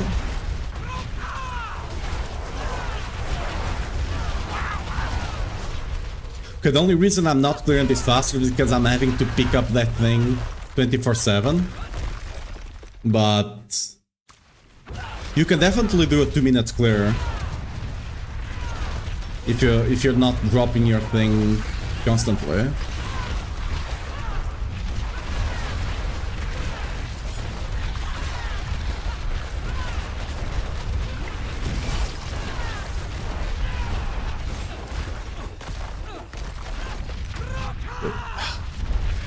Could have been so cool if I didn't blink into the wall. Cause like the boss will be somewhat fast, right? Yeah. You definitely can do this in 2 minutes.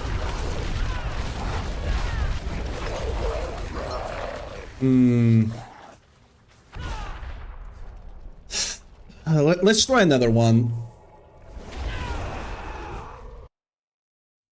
Doesn't look like Whirlwind got anything close to a nerf. Yeah. We're actually stronger. Like, I tested... Jiran, thanks for the follow. Welcome to stream. I actually tested the... on the Eternal with the same character I have on live. On live, I was clearing 130 with transgressions, all of that, right? In 2 minutes. On the Eternal on the PTR, I was clearing it in 3 minutes without seasonal stuff, right? With seasonal stuff, we're definitely doing, like, we definitely have more damage than on live. Kinda crazy.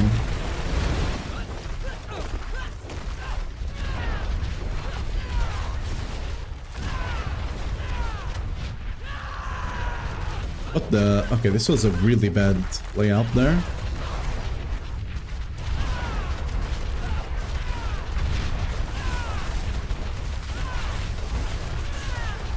Yeah, I think like with seasonal stuff and potentially furnace, at least for bosses, Oh, curse this place. I'm being followed. we're definitely stronger than last season.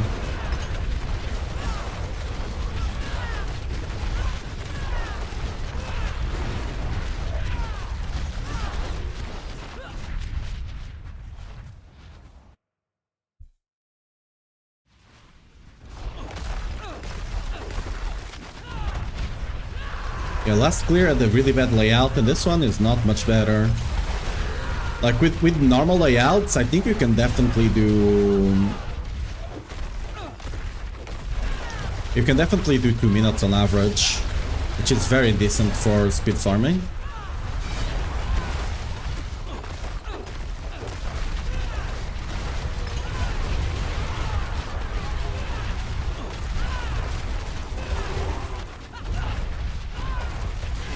Might actually do it here.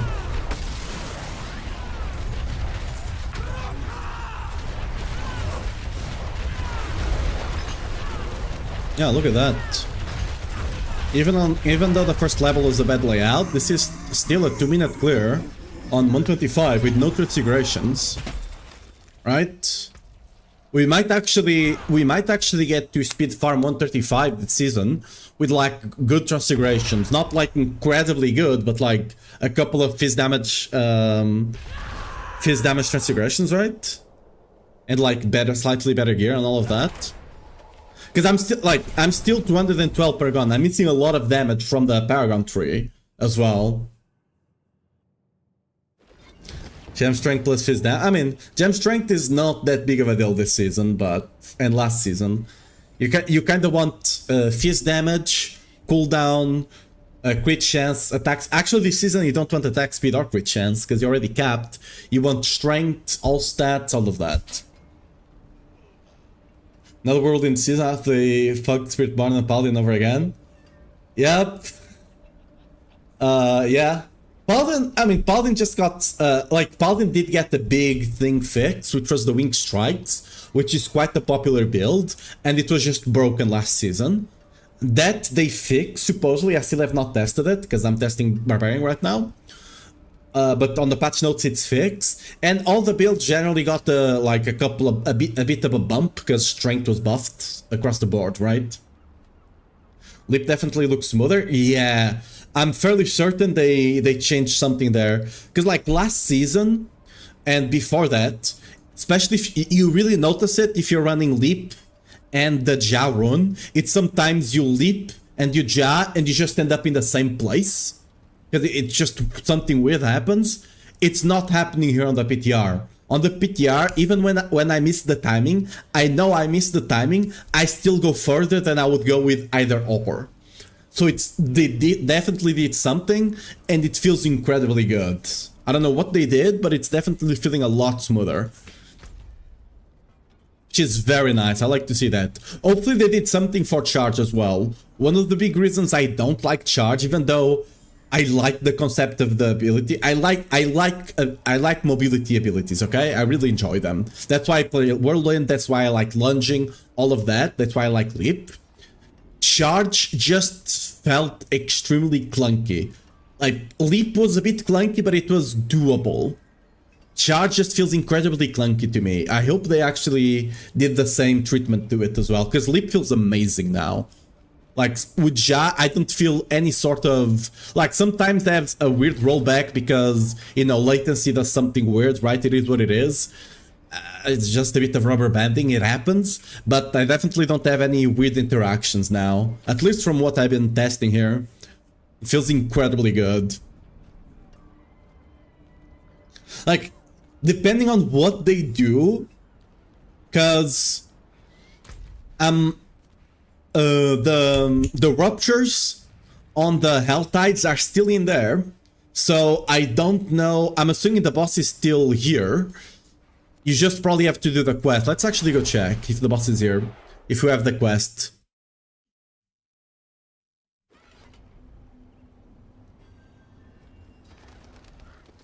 No.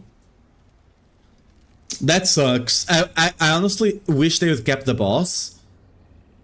At least I wish they distributed the unique items somewhere. Barb dead? No. Quite the opposite. We might be stronger than last season. Even though he got nerfed because of the seasonal stuff. We might actually be stronger. Not even kidding, I think you're gonna see in the first 1 or 2 weeks, you're gonna see a 150 clear from either Rend or Charge. Like, those damage over time builds are definitely profiting a lot this season.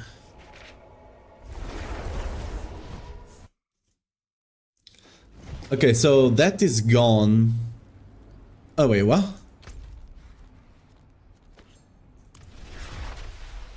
I wonder... Let's quickly go check if they added uniques, because if they haven't, that's definitely something... okay, no, I want keys, That's definitely something I'm gonna try to see if they do.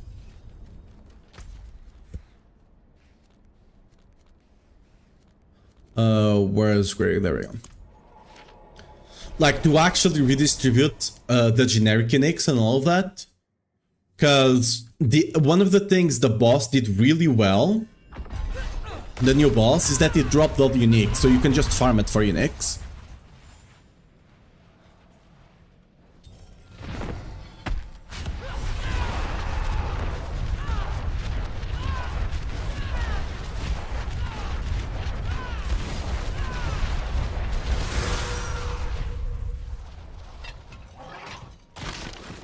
Let's disable our filter.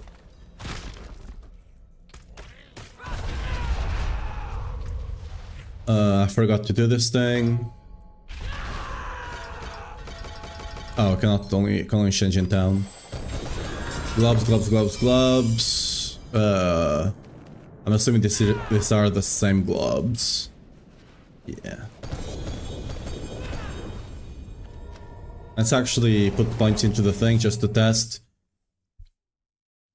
I'm just gonna kill them like 5 times, open 10 chests, just to see if they actually put. Because if they don't, that's gonna be a big fail. Because generally speaking, I think next season is gonna be pretty good to play. There's some stuff like the what do they call this?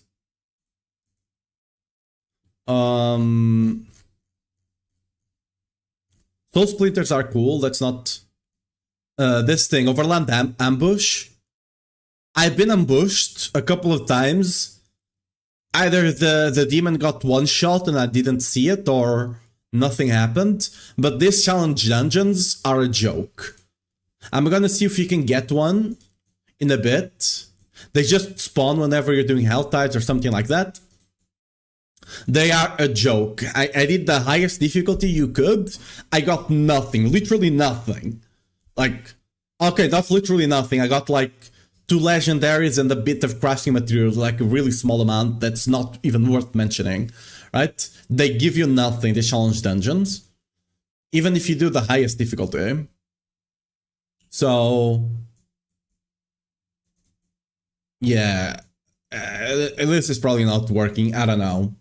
If they actually fix that, we might have a good season next season. And remember, like they say here, this is not a complete thing of what we'll see on the season 15, right? Purpose is to test selection of updates features before the launch of the next season, including like note on the PTR. May have different offering of features than you're used to, and that's by design. We have more to share at BlizzCon, and we didn't want all that's coming on with Season 15 to be available before we get a chance to talk about it, right? So there's something extra coming, or a couple of things extra most likely, coming to Season 15 than what we see on the PTR. So content-wise, we'll potentially get 1 or 2 more things, maybe 3. But the rest of the game, like the base game, besides that farming certain uniques, which we'll see if they actually redistribute it to other bosses or not. But besides that, it feels incredibly good.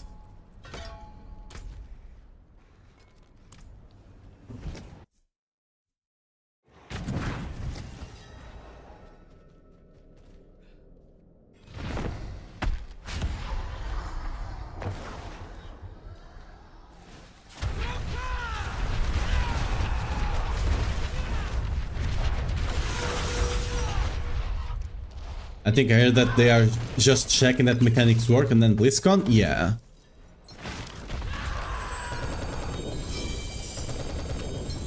Okay, just gloves still.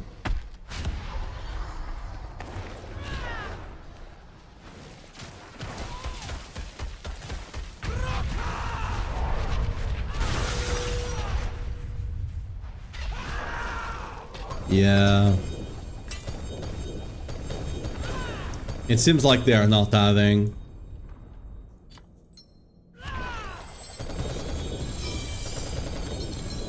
Let me see.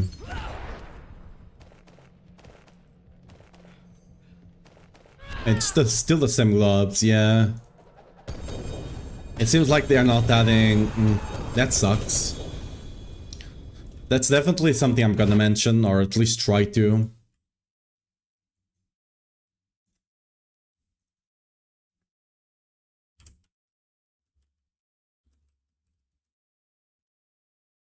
You can... Okay, certain uniques do not have a boss that you can farm them from.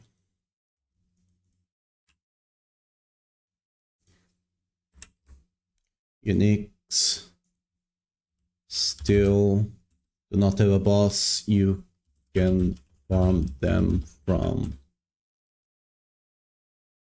I don't know if that's intended. That's the thing. Like I think they should keep the Reaper on.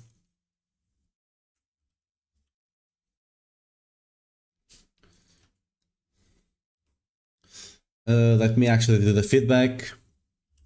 Keeping Reaper boss in the base game would alleviate this issue.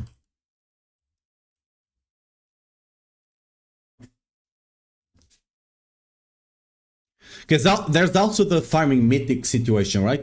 With Reaper going away, I don't know. I might do a Belial farming, like killing 100 Belials or something, and see how that works when it comes to getting mythics.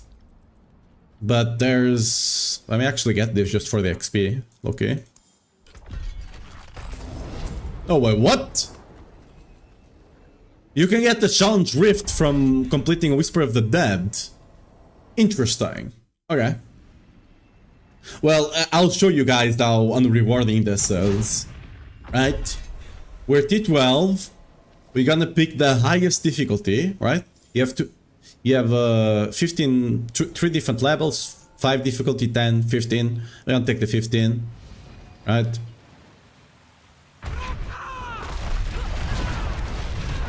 It's not that hard, my fury is just low right now. Okay, fury up, you're just gonna die, right?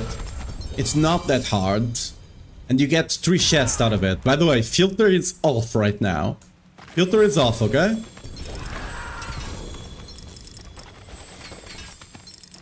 That's it. Not even a single legendary. Right? That's it.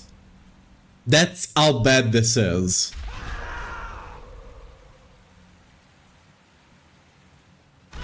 Like...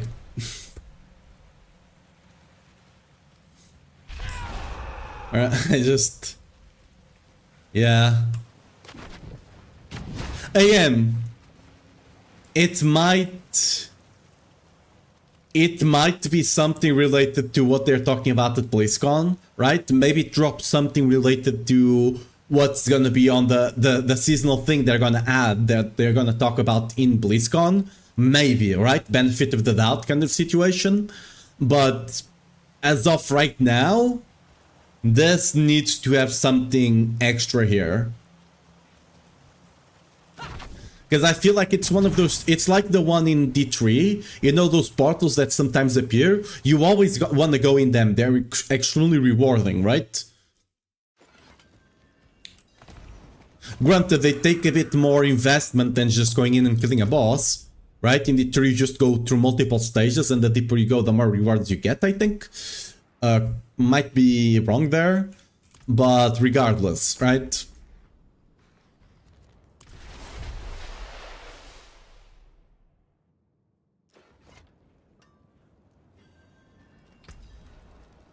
Okay, let me add a feedback about the leap.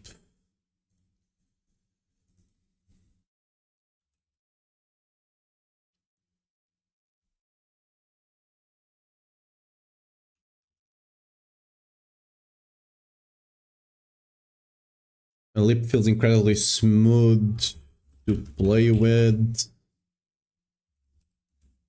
especially when paired with things like the Jarun,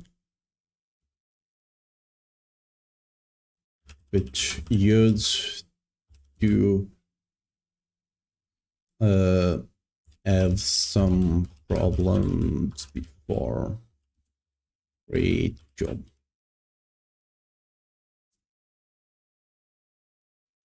Um,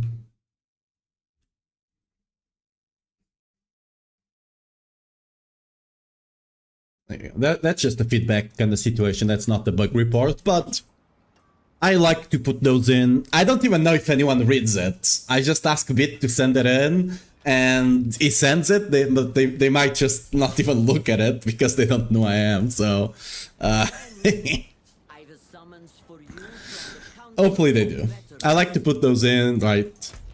You should say whenever you don't like something, but you should also be vocal when you do like something, right? So they know. You did a good job, keep doing that kind of situation, right?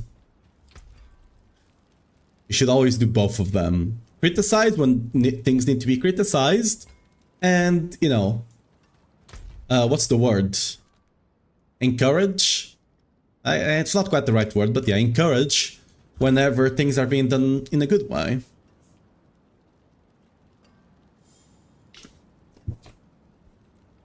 Compliment, I guess, yeah. Didn't Rama get enough, or are you still playing Barb? I mean, it did. But like, you just put Starless on now, and you're fine. It's not that big of a deal. You're slightly less tanky, but because you actually have this node here, because you actually have this thing here, right? The damage reduction, you actually are potentially tankier than you were last season. So like, meh. Right? It doesn't matter. Also, what you do is instead of taking resists on your gear or armor, you just take Fury Regen, right? On all the slots. Because Fury Regen was not as... Because Fury Regen at some point is just a defensive layer for you, right? Because you're playing with Endurance Fight, and it's just a regenning thing. It's just basically life regen, but resource, because that's your life now. And the thing is, last season, getting all resists was actually better on all of these slots, right? But this season, it's actually better to get Fury Generation, so you actually didn't lose as much either by just going Fury Generation. And you can multiply it, right? So it just ends up not being that big of a deal. I also thought it was going to be a big deal, but it's not that big of a deal. You just run Starless and you'll be fine. It's sometimes a bit... Like, you do have some issues, especially when starting a pit or something sometimes, when you are at 0. Especially when starting pit, like starting a new instance. If you are at 0 resource, you have a bit of an issue, but in town, Ramaladness is not working, right? So it makes things a bit easier. It's also much easier to get resources because you only need 1 charm with resource now. For optimal damage, you actually want 5 charms with marshals and 1 charm with resource, which makes things a lot easier as well for gearing. Because the thing with the resource charm is that you lose a lot of value if it wasn't at least ancestral with max roll.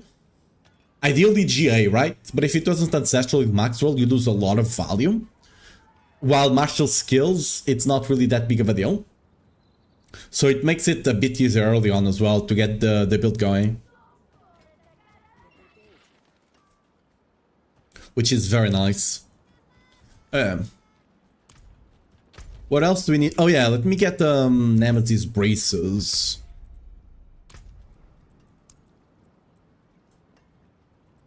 I mean, do I care about... Let me see if I have a good pair already. I have 2 pairs here of Nemesis braces. They're probably bad stats though. I mean, yeah. Yeah.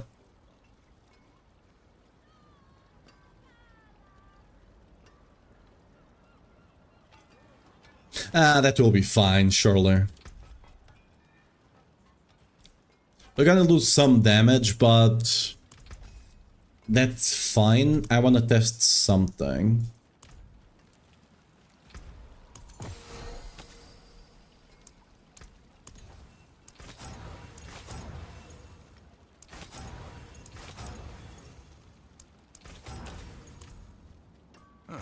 Mainlander, what brings you? That is a scary craftsmanship.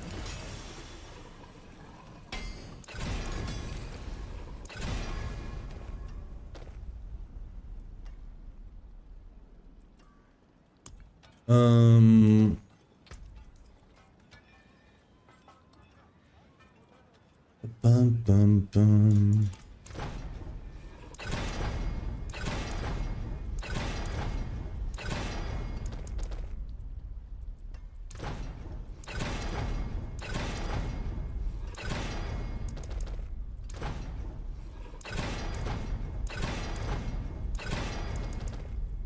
I don't care enough to keep rerolling this, not gonna lie.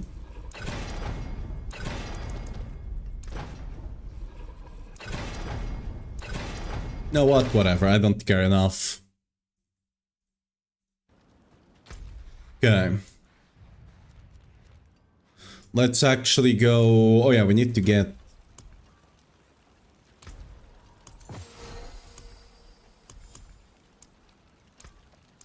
We're actually not testing the build right now, we're testing a farm strat, protection shrines. I wanna see if this will be busted or not.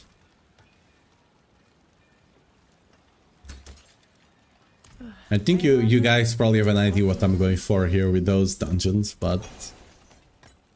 yeah. Right, so we're gonna do... That one is fine to have. We also want this one. Killing an enemy elite pack increases monster power. Sure. We're gonna miss the damage reduction, but we should be fine. It's T12, shouldn't be that big of a deal. Nemesis braces, I think we have everything we want. So let's proc a dungeon. Actually, don't know which one of those is better. We're gonna try to smuggle elites a lot and spawn a lot of them.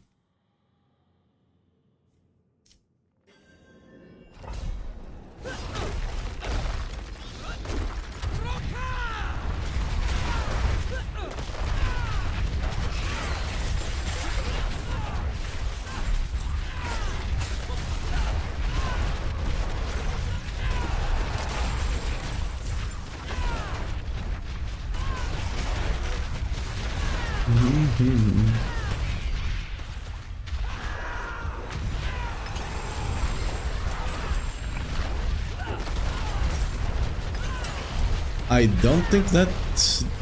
Did the Nemesis braces even work there?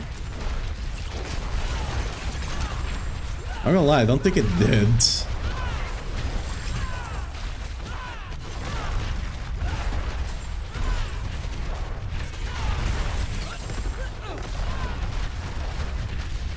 We're about to... yeah, okay, start walking again.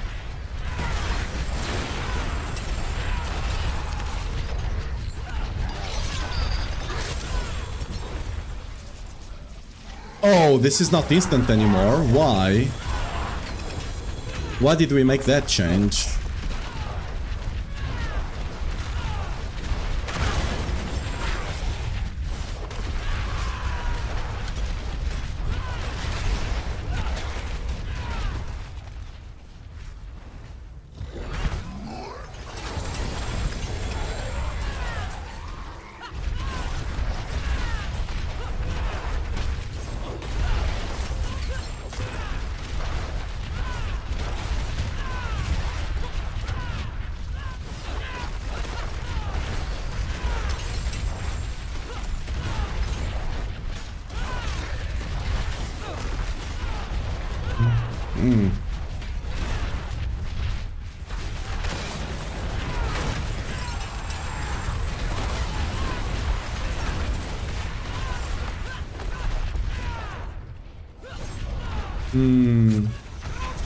I think they changed what counts as an elite pack.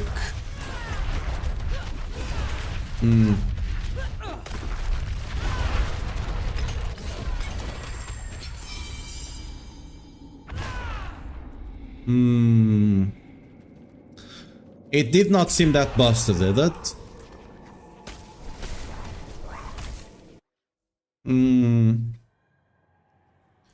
I think they changed what counts as an elite pack. Because you used to be able to build this thing. Only like yellow enemies are counting as elites for this. The blue ones are not counting for some reason. I think they used to, right? They definitely count as elites for this. So that's weird.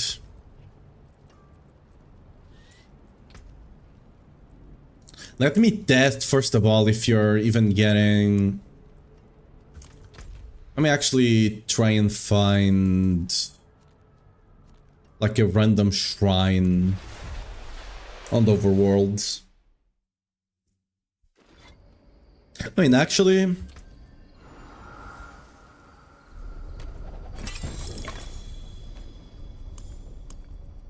Just run a random sigil. Dungeons almost always have at least one shrine. So, wait, actually, let me go back to town.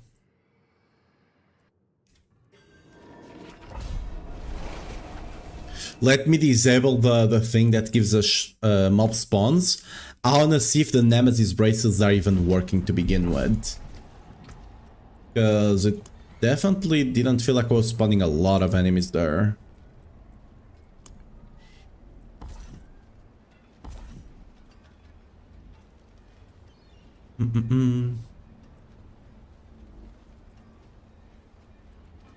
Yeah, it was this one. Okay.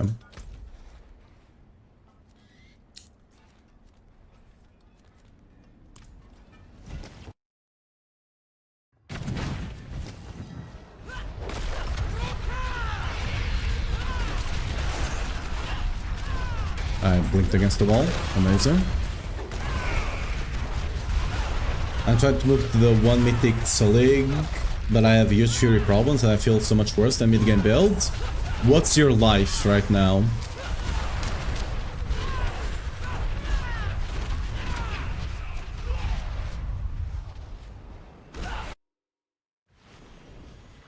It's one of two problems. Either you have too much life, you have life somewhere on the build, or you're not proccing T-bolts often enough. It's one of the two. Not proccing T-bolts could be a multitude of different things. I mean, a couple of different things.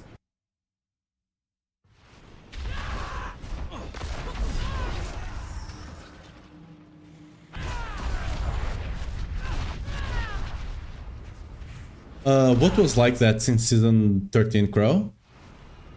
Oh, the elite stuff? Really? Okay, let's see if Nemesis is working. I mean, it is. I could swear some blue packs counted. Oh. They did change it a couple of times, to be fair.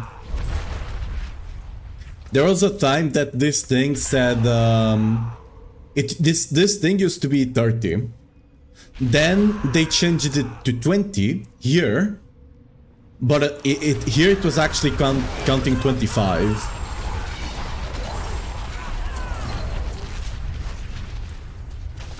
Okay, so it definitely spawns. But again, that's just an error, because like shrines spawn an elite pack, right? And the pack it spawned doesn't count for elite on this. I'm gonna report that though, either way. What's the best way to get Melted Arc to drop? In season 14, just get it from the from Blacksmith. Okay, let me actually make a note about that.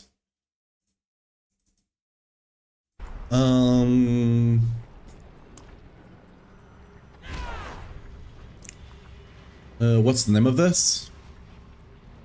God, sting enemy when a power shrine traps the soul. Okay, it's not that, this one.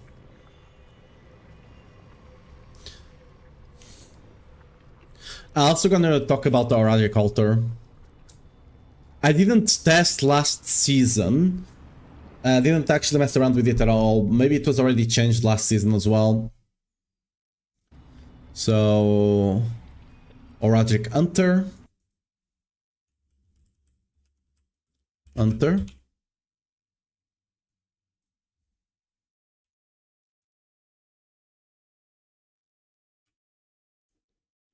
Warplan.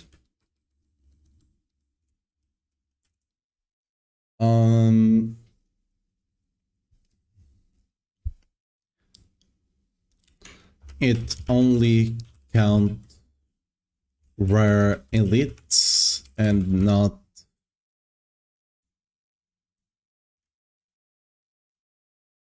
magic elites.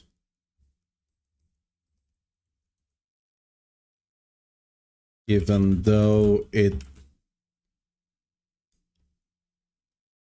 does. Okay, it's just that. And general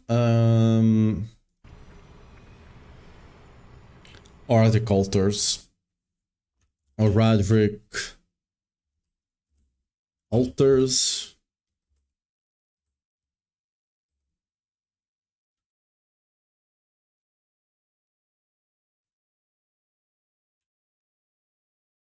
Oragic Altars take a long time to activate, even though it used to be instant before.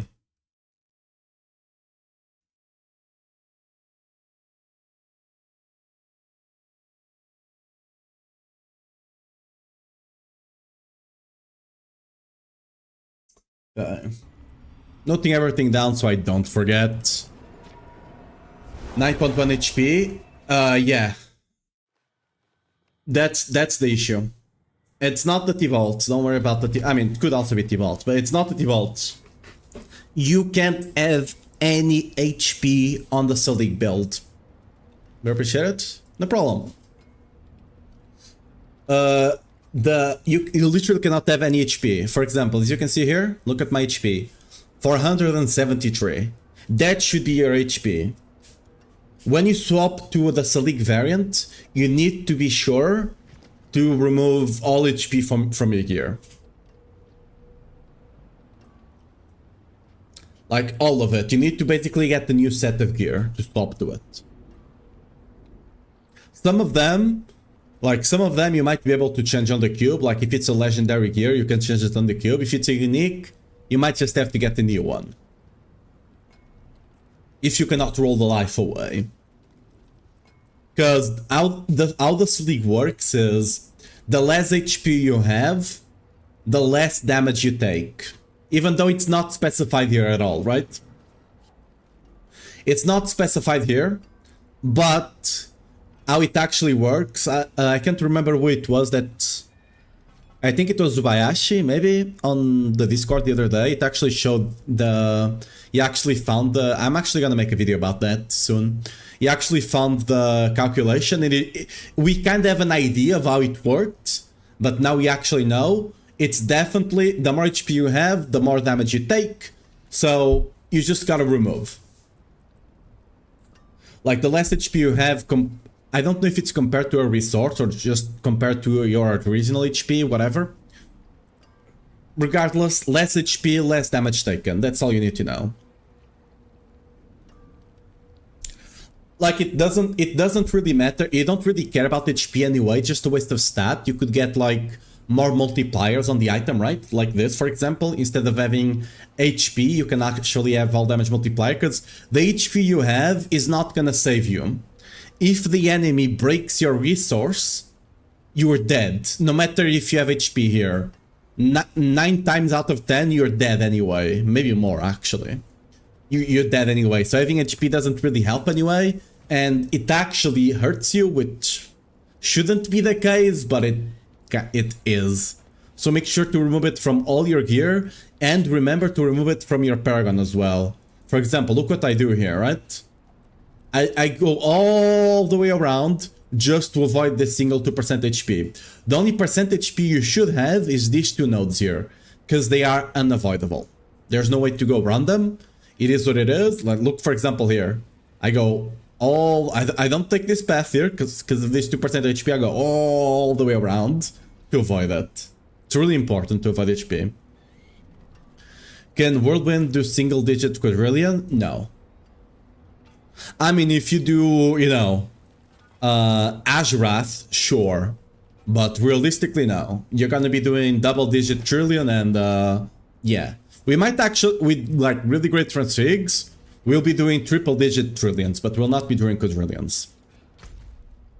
Unless you're doing Azurath, right? But, you know. Azurath is probably not gonna be good this season. Last season, it was not even that great. It was just decent. It was not worst. It might have been better by like 1 bit, maybe. Okay?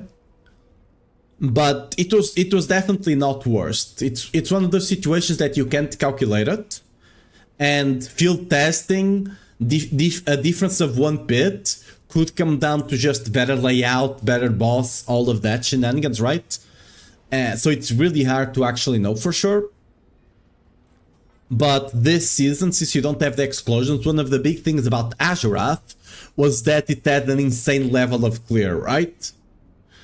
But since you don't actually have access to the explosions anymore, they removed that part of Azurath. I don't think it will be good. Like, we'll see. I don't think it will be good though. Especially if we end up running Furnace. Right? If we end up running Furnace, it definitely will not be good.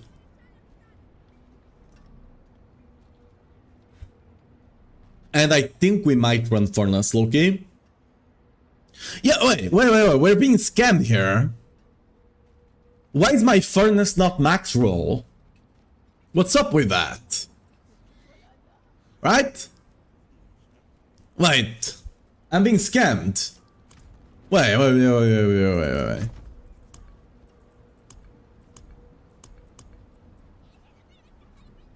Yeah, none of them are max roll. What?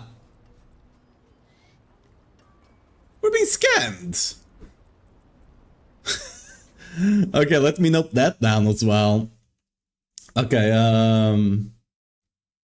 general furnace. Wait, how do you write this? The furnace, okay.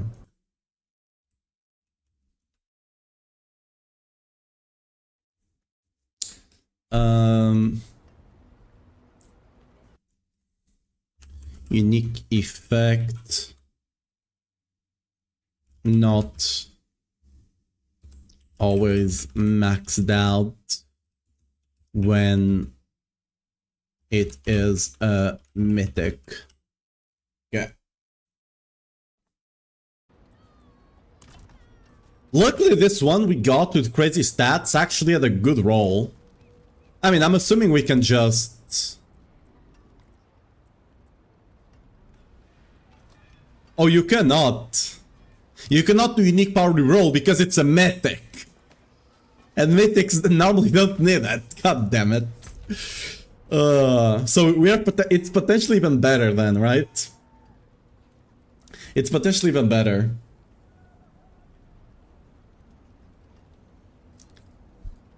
For all rampage animation, Leap is always untakeful. Yeah. Wait, was it related to the Warlocks? Because, like, Paladins have a really good charge animation last time I checked. I haven't played around a lot with it. But our charge is lacking, for lack of a better word. I kind of want to go see World Boss, see how our damage is there. Oh yeah, let me override the setup. There we go. Like, I feel this is better, right? I'm gonna keep this in here just in case, but I feel like this is better, right? I mean, not with the Nemesis bracers. I was trying to do this thing here, but it doesn't seem like it's worth it right now. You might still run this for a health tide and whatnot, but other than that, the thing on the dungeons I was trying to do, definitely not worth it.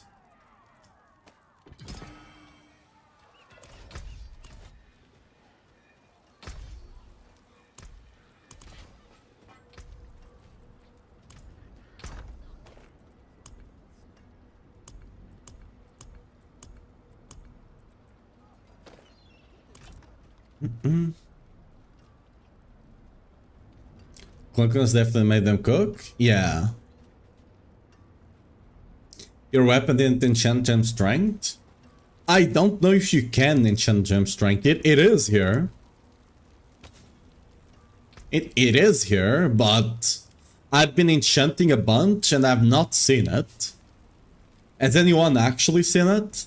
Because it does say it can roll here, but you know, either it is extremely rare, more than likely it's not even intended to be there. Alright?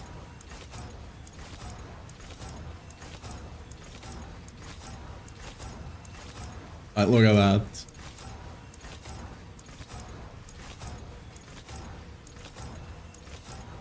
And it only shows up on mythic weapons as well. It doesn't show up on the normal unique version.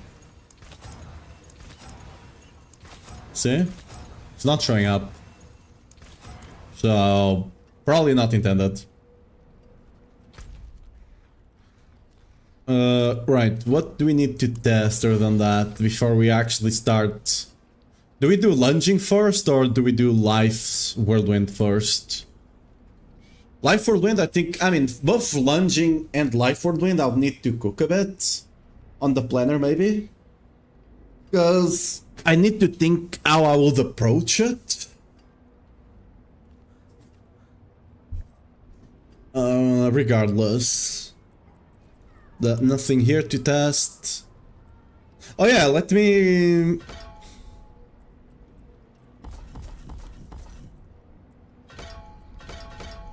I wanna see if they fixed this. This thing was a bit bugged. Let me see if they actually fixed that.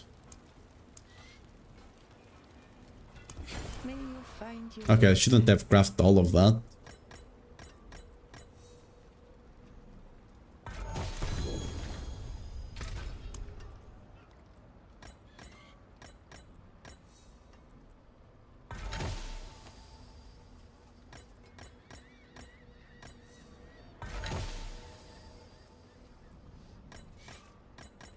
Let's get a couple of them.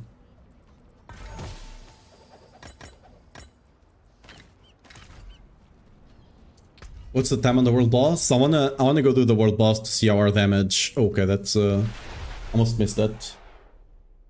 Hopefully no one is actually doing it on the PTR.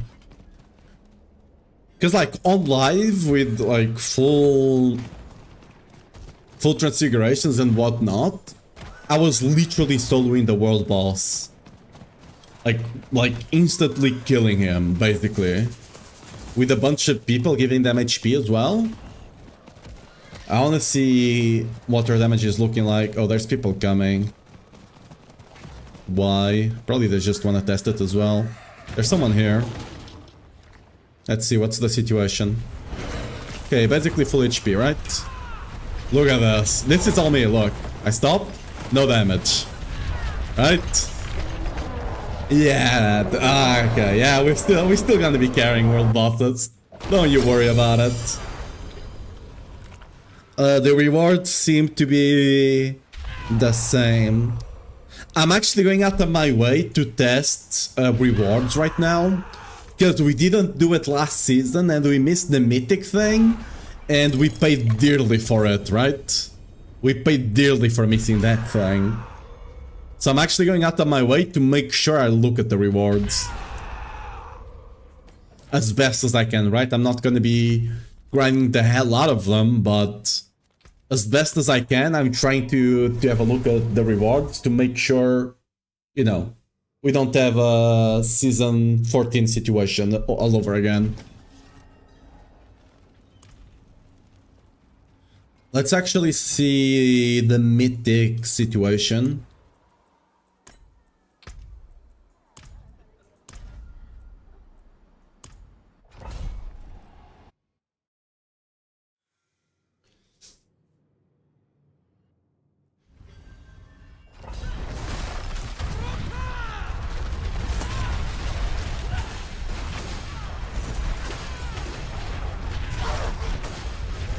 One thing I did notice, because I run a couple of these things under cities for the Kulian prisms, because you just kind of have to.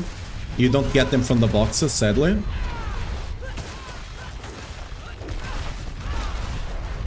I didn't see a lot of goblins spawning.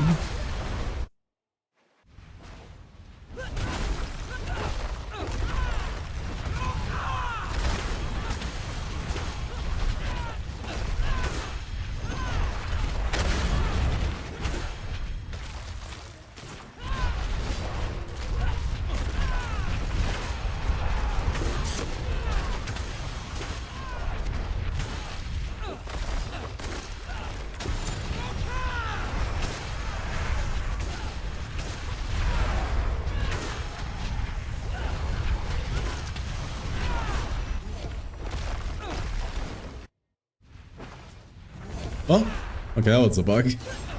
Extra bug, but that's fine. Yeah, we're not seeing goblins, sadly.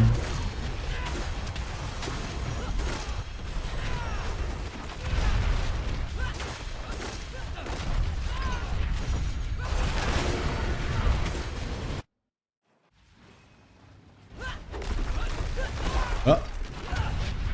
They did make leap smoother, but that doesn't fix me leaping into a wall 3 times in a row, you know? Okay, we did get a mythic somewhere here.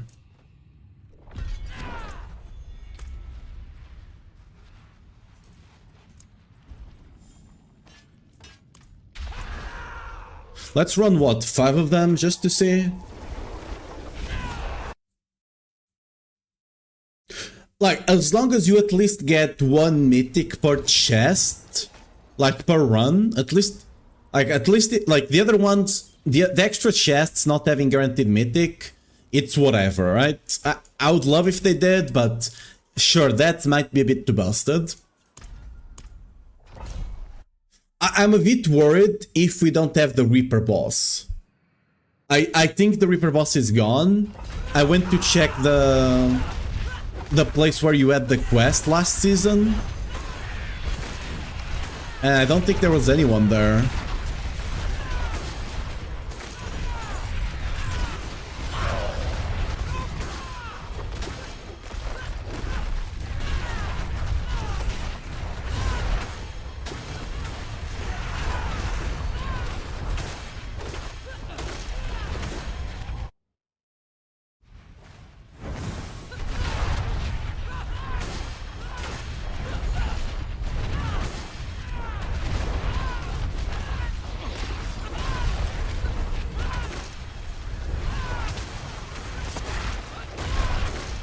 The devs, they can only do so much. I don't think it's a devs. A lot of issues that you find in B4, it's clearly a lack of communication. It's clearly a situation of 2 people doing one thing, and a lot of the times, at the very least, it's a situation of a lot of 2 people or more doing one thing and not being on the same page. And that happens because a lot of layers of, you know, you have a manager that has a manager that has a manager kind of situation, right? On the last Microsoft thing they talked about from Asha Sharma, the CEO, right? They did say they're gonna cut a lot of those like things. They're gonna cut them down from 14 to 15 to 4 to 5, right? So that should help, like, a lot. Okay, we got another one. From the main chest again. That will potentially help a lot with these things not happening as much. Like, it is what it is when you're working with a big team. It will always happen. But at the very least, hopefully it will happen less, right? Like, for example, the Rage of Argath is the clearly example of that, right? Where do I have it? Right? Oh, where do I have it? Yeah, there we go. Rage of Argath says it does one thing, but it actually does another, right? Right? Salig. It doesn't say anything about the damage reduction, the lower life you have, even though that's literally coded into the game. You know? Why no pet? I do have a pet. Look at it. It's there. It's a little cub. Just bugged, I guess. I don't know. I had this bug happen on live as well, where my pet was just gone. Like taking a vacation or something, I don't know.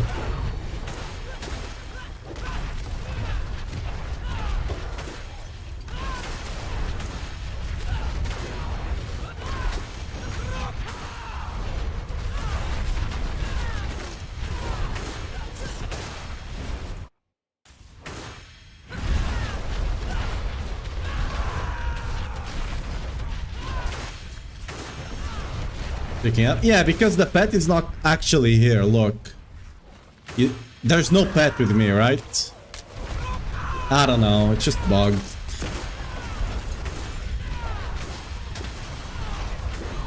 Holy, like...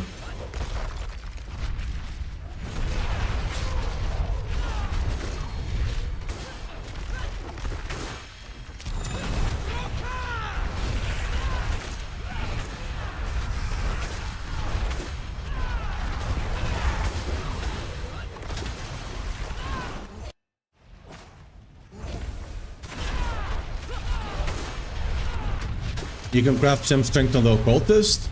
It is there, but can you actually get it though? I've rolled a bunch and I've not seen it myself.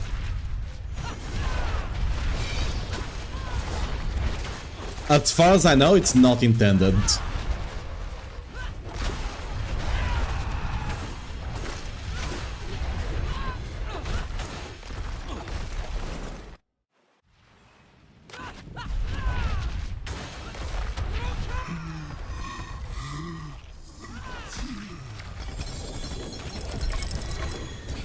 Another mythic.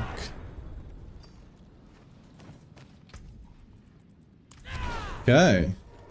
So far we are 3 for 3. Oh, at least on the main chest, always dropping a mythic.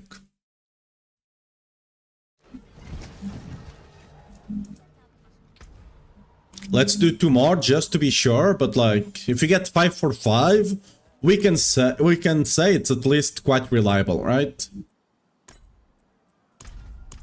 It's not necessarily 100%, but...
Oh, I went a bit too far there. Forgive you, child.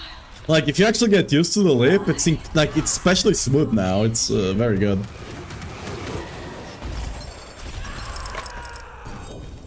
Okay, another one from the main chest and then from the others. What do you think about the new Heldren? I mean, it will have shenanigans on rogues or something, or Spiritborns, I'm sure. But it's basically a 50% multi, so you just have better options.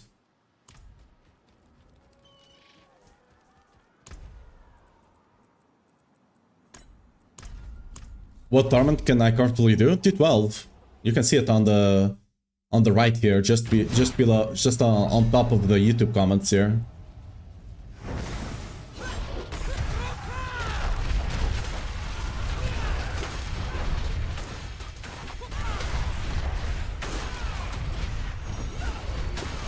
We can speed farm 125-ish. We can do 125 in 2 minutes. It's not quite speed farm, you know, but 2 minutes I think we can still call that speed farm, right?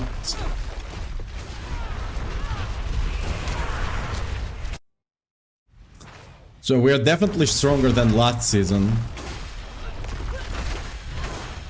which is quite nice.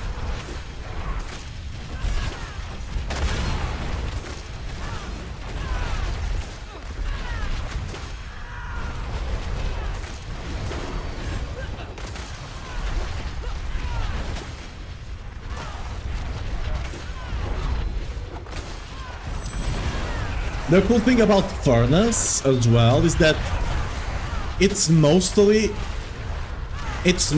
a Barbarian item. Other classes can use it. I don't know to what degree they want to, you know? Because in most cases you need to give up dual wields to run Furnace, and that's likely not worth it.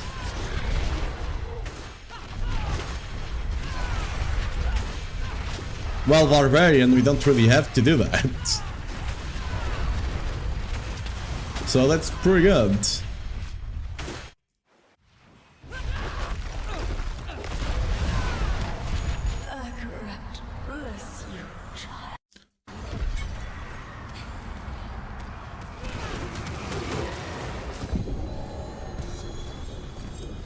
Okay, Crux of the False Prophet and the Mythic, so yeah.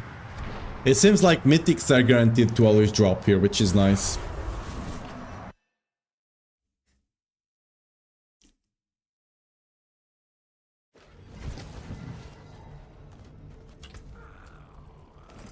Like, if it's not 100% of the time, it's very close, and I think that's what's on live right now as well, right? So that's decent enough.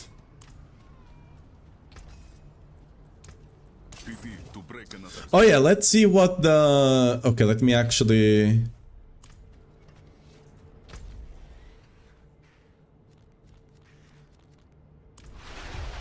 Let's see if they buffed the Mephisto.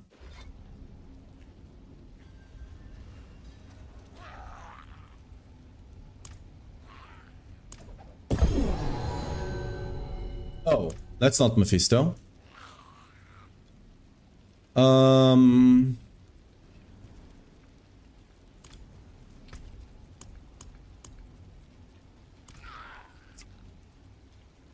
Is there a way to get...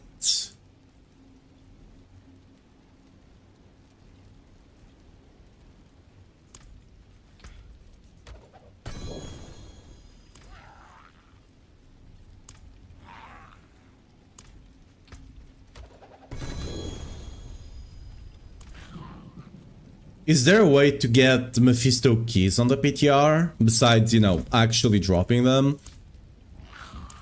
I'd like to test Mephisto drop, but I don't think we can actually get them. Well, that sucks. Well.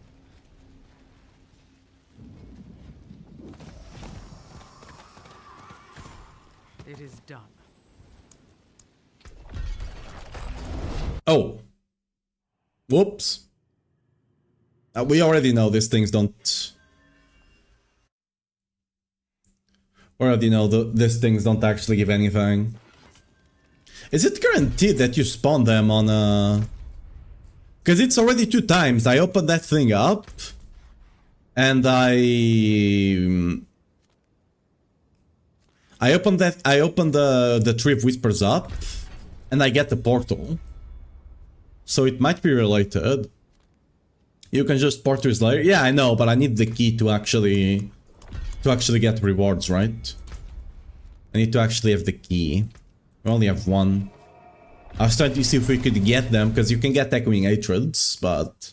I'm not gonna lie, I'm not gonna be testing Echoing Hatred. I don't hate myself that much, at least not yet.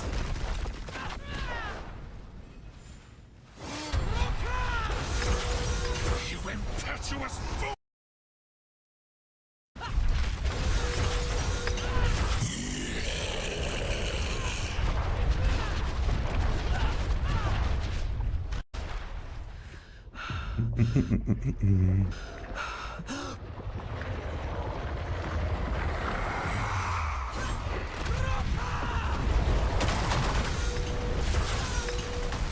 We can take the hands and yeah.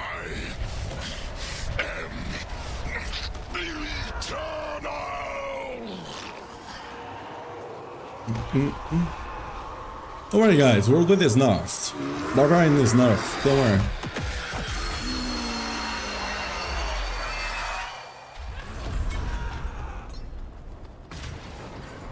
Let's see, it still gives an insane amount of XP. And we did get a mythic, but, you know, with only one test scenario, we can't really say anything. You get a bunch of gear, but a bunch of uniques as well. But yeah, we got 1 mythic. I wish we had at least 10 more to actually test this, but... to see if it's a guaranteed mythic or not, but we can't actually do that. Let's go see if escalations are actually working right now. Cause, okay, they were working. They just had an issue that most of the time you're just getting dungeon delves. Which, like, if that was not it, if you're not constantly getting that, they would actually be quite good to farm.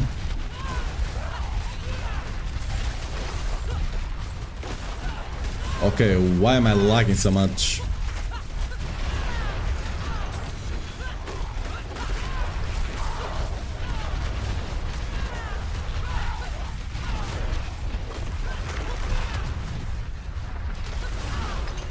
It's not latency.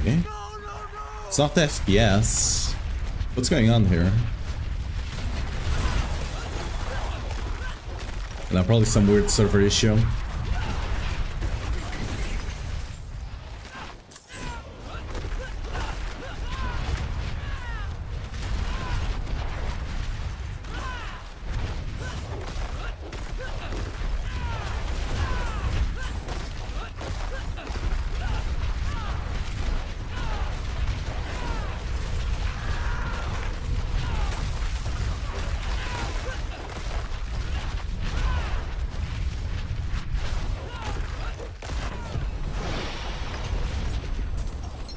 Yeah, we still have the dungeon delve situation.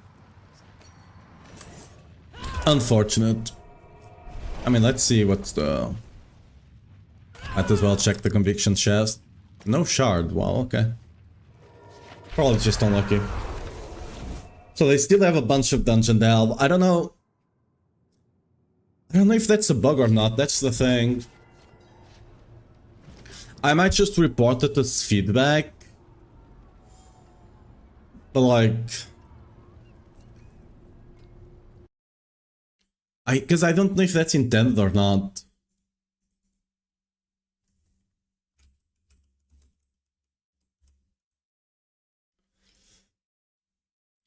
This...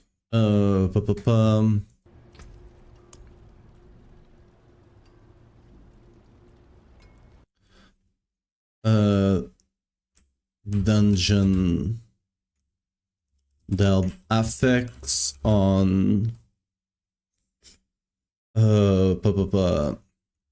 nightmare sigils is still incredibly common. This is especially problematic on escalation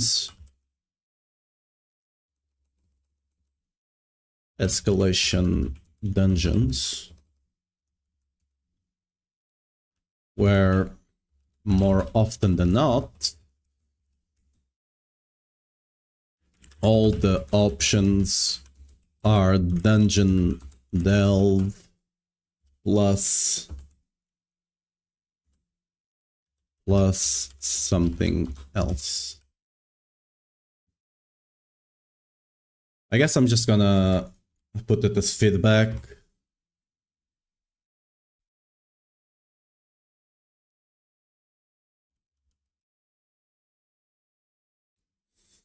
Yeah.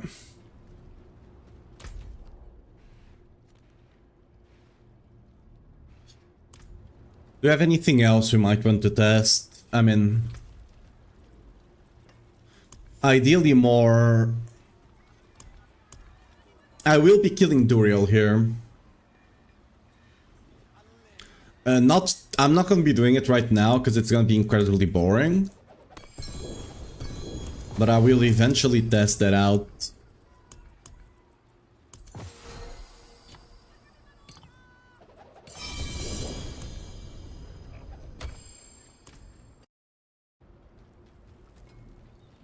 Okay, besides that, do we have any content we actually want to test? I'll literally just go kill Duriel 100 times off stream. I'm gonna, you know, record all the data to see how many mythics we get, and then I'll tell you guys tomorrow. Probably I'll try to kill him more just to have a more, like a better amount of data, right? Because I don't think anyone tested it last season. Does the 10% chance to free stack on all 4 weapons? It should. I can't tell you for certain, but it should. It's not like it's gonna matter next season, but yeah.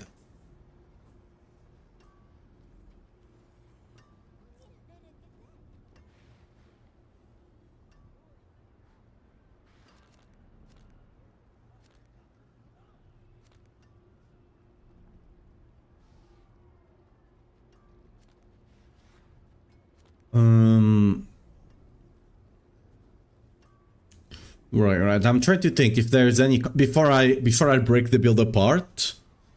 Yes, I might still save the gear just in case, right?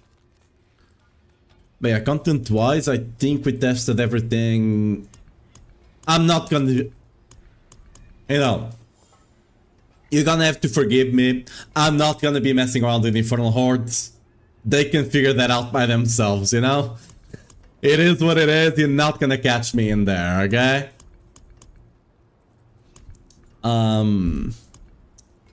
Alright.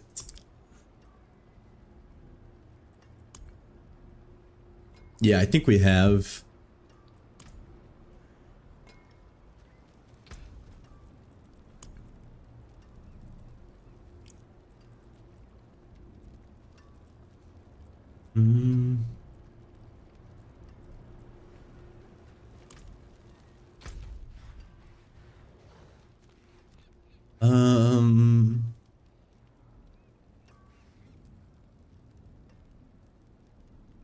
Oh yeah, Death Toll chambers are no longer a thing, right?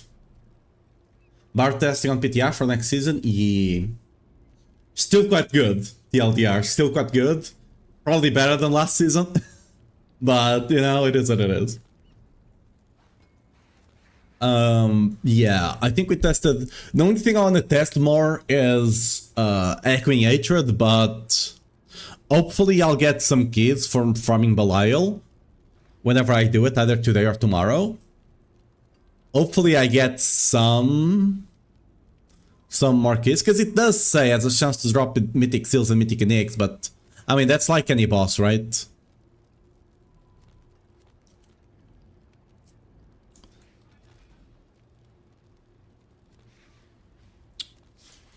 I'm a bit worried about mythics, considering... Because, like, general myth, like, for example, farming a mythic Rama is gonna be easy, right? You just go in, you just kill a bunch of butchers, and you'll get the mythic Rama. My worry is items that don't come from a boss, or that come from a boss that's not really farmable. Like, for example, Dusk Helm, right? To get... I'm actually gonna give this feedback as well. To get Dusk Helm and, for example...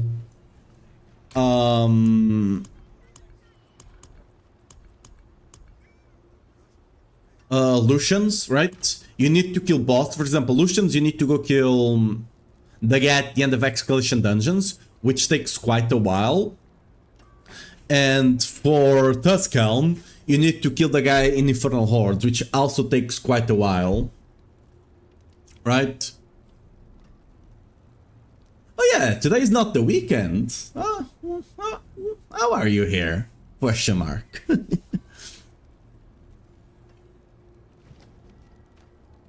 Are the tests over, or are you still, you know, just getting a couple more free time now? Belial can drop them from his chest now if you choose Astaroth or Bartok? Yes. But that doesn't make it, you know, that's not necessarily a solution to a problem that shouldn't exist to begin with. And worst of all, things like T-Vault is not going to be farmable, right? The new uniques are likely not going to be farmable as well, right? We'll have to see if they drop from a specific boss, but there's like 18 uniques that do not drop from a specific boss. Last season, we could get them quite reliably from the Reaper boss over here, right? The Reaper boss in Zarbanat. But the Reaper boss is not there.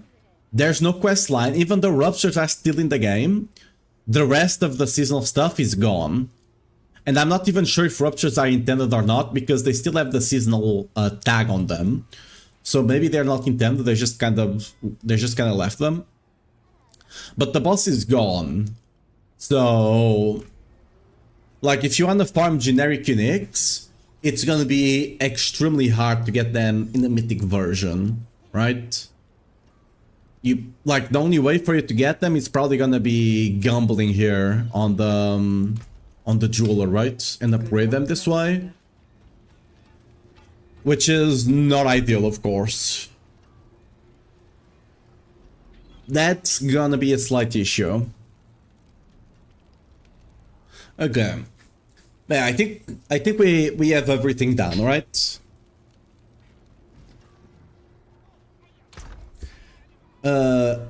Since that's the case, do we have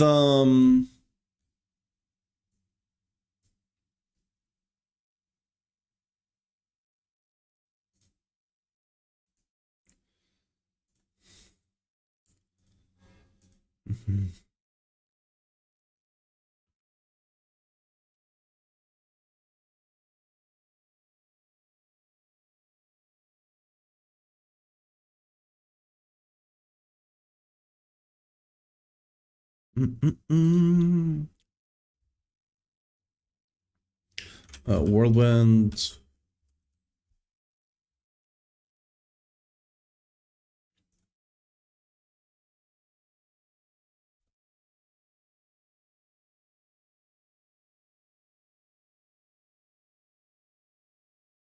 We do not have PTR. I thought we had PTR.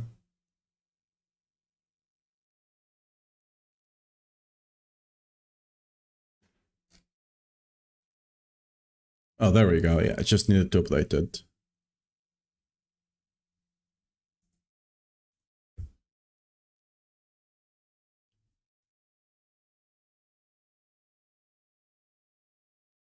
So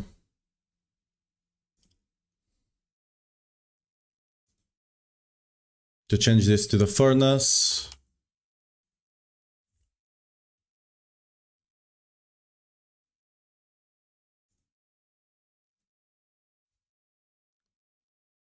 Right, that's correct.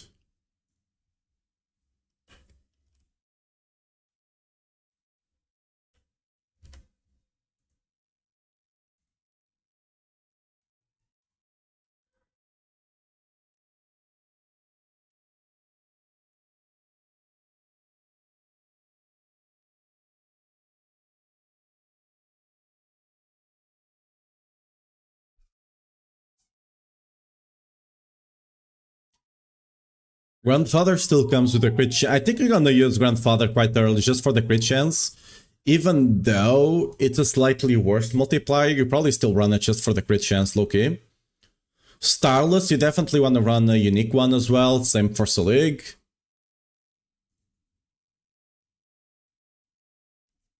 I wonder to what degree this is intended by. The 200% is in the game, so I'm assuming it's intended.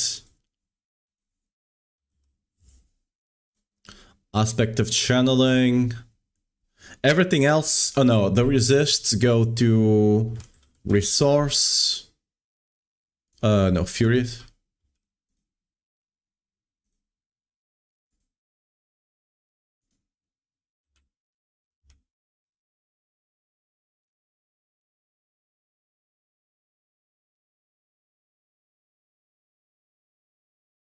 Okay.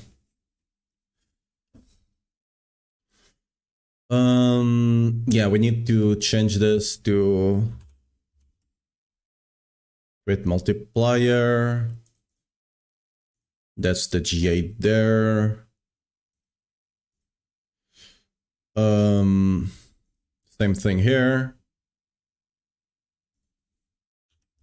Multiplier. What's going on here? Oh, it's already here. Okay.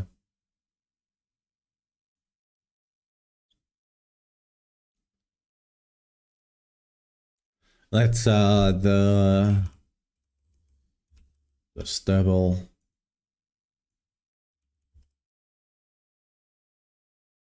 Oh, Marshall is lower than the stables. Interesting. Okay. What about the core? Lower as well. Okay.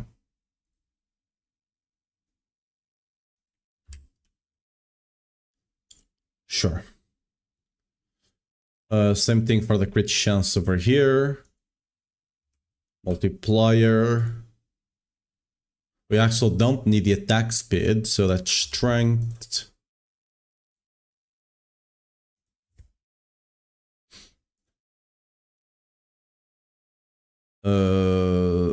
Yeah, that's gonna be strength. And critical strike multiplier.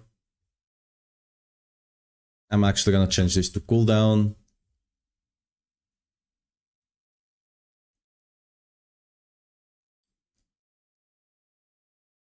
You might get away with changing like one of these cooldowns to the vulnerable, to masterwork vulnerable, especially here.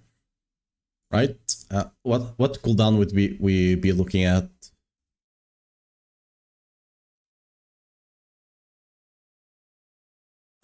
Might be doable. Yeah, I think it's doable actually. Yeah.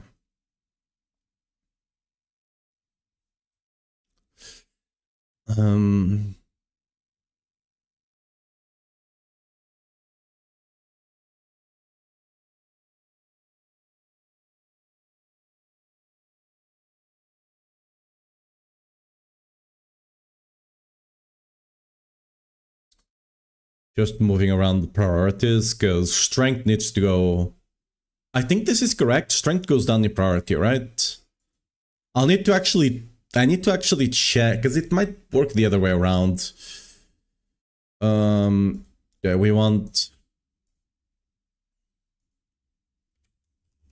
we actually want...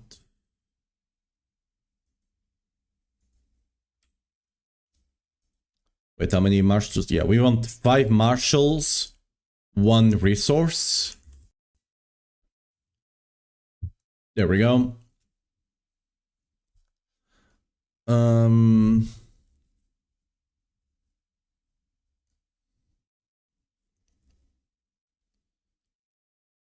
Everything else is correct, I think, right? Oh yeah, I get... do we have the new jewels in?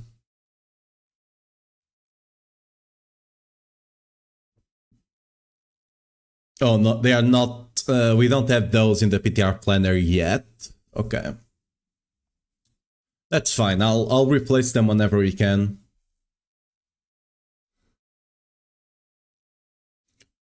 Bloating the numbers of mythic uniques and reducing farming options? Yeah, we'll see. Like, I'm definitely gonna give them that feedback. The thing is, it's a bit hard to... Like, I'm gonna give that feedback knowing full well that maybe whatever... Because, like, they do say here that there's content that's not on the PTR yet, that's gonna be on Season 14, but they will only announce it on BlizzCon, right? So maybe whatever is missing from this dungeon, this challenge dungeons thing, because they are completely unrewarding right now. Let me actually add that to the feedback. Challenge dungeons.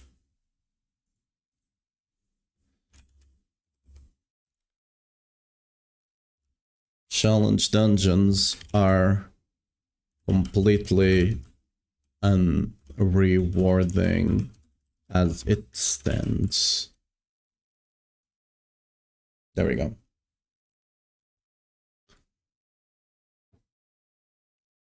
Because, like, this is incredibly unrewarding. Overland Ambush, I'm not sure what this is. I have gotten this buff a couple of times. I've not seen anything. I'm gonna try to get it a couple more times and see. But yeah, maybe it's good, maybe it's not. I've not been able to properly test it. But again, it could be related to the reward they give, could be related to whatever they are not sharing, right? Whatever it's not on the PTR right now that they are keeping secret for BlizzCon. So I'm still gonna give that feedback. But, you know, maybe it's just because it's related to this, but yeah. We'll see. Hopefully it will not be that bad. It will definitely be way better than it was last season. That much I can guarantee you. It will be way better. Especially because, as you can see here on the planner, you can actually get all the iconic uniques. You can get them as a normal unique version, right? You can get them as a normal unique, which will make things a lot easier, like capping your crit early on, like getting a Selig build going earlier, right? So it will definitely be easier.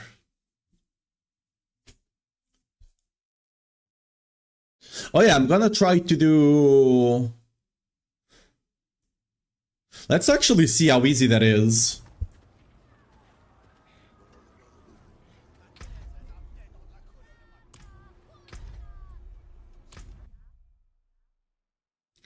Let's actually create a polling right now and see how easy it is to get also, you definitely want to gamble on Paladin. For those that don't know, Paladin actually has a lot less uniques than you have on Barb when it comes to a lot of the slots, actually. So, for example, on Barb, you have 1, 2, 3, 4, 5, 6, 7, 8, 9, 10, 10 amulets, right? If you go on the Paladin here, it can still roll strength, which is what you care about. 1, 2, 3, 4, 5, 6, right? So you're way more likely to get the amulets you want if they are one of the ones that Paladin can also get. So what we're gonna do... Wait, can I rebirth them? Oh, you can? Nice.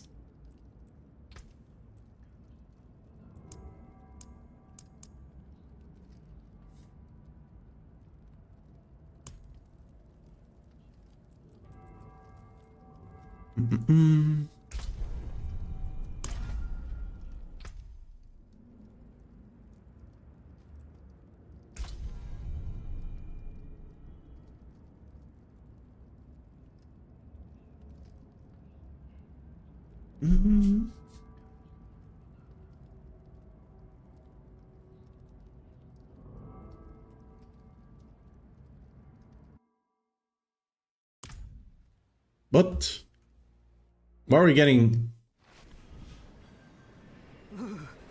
What? I should find better shelter before I freeze.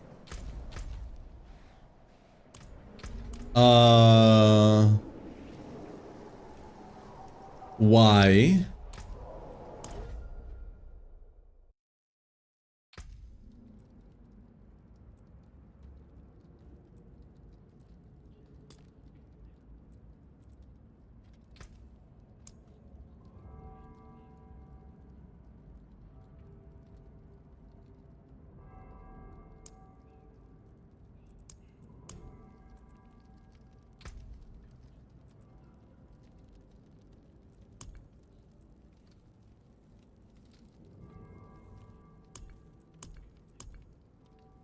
So, okay. Weird. Okay, that should...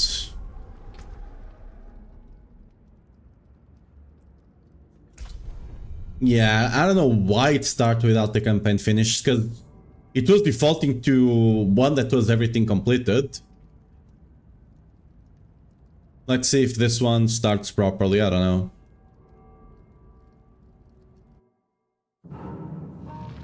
Okay, so this one is starting on the other one, which I did select, right?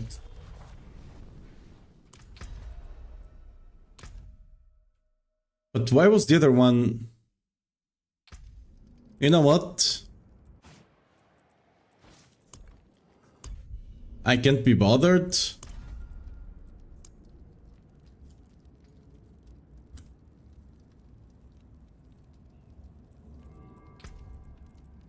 Right.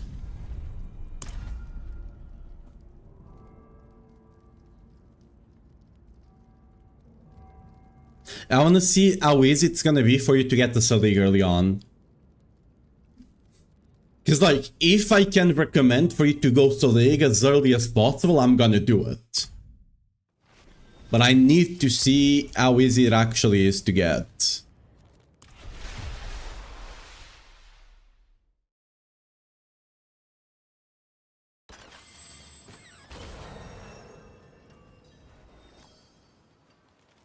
First of all, before I forget, let me get a pet going.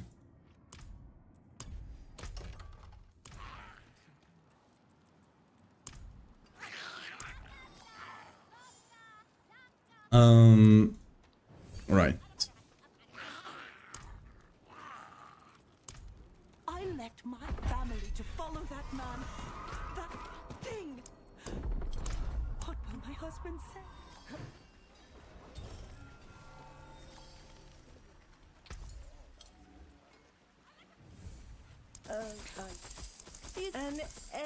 Nice. Hey, well done. Nice.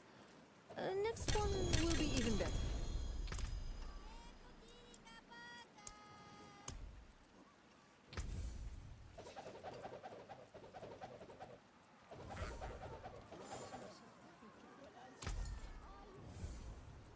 It's terrible. You'd normally only do it on ancestral items, right? Well done, you. On ancestral things here, but I don't care. Yeah, not too bad. I just want to test if it's as likely as any other unique or not, you know?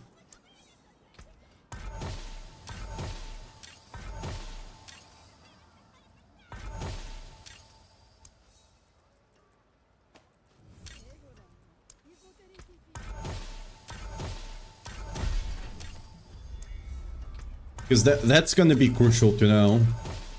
Because if you can easily get it by just doing a couple of these things, I can recommend it on the unique setup, right? On the mid-game setup. You can start going to league super early and be tanky super early, right? Easy life. But if it's rare than the average unique, we're gonna have to, you know, rethink that approach.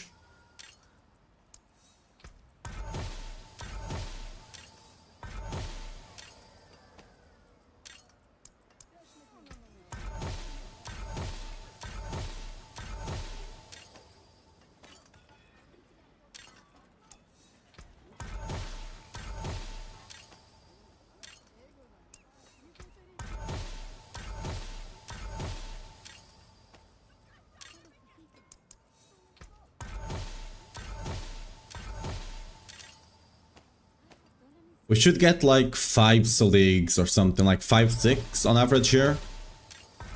We could get unlucky, of course, but as long as we see like 3 of them, we can safely assume it's not rare. Somewhat safely. Of course, I'll need to do this like 1000 times to actually know for sure. We're not going to be doing that.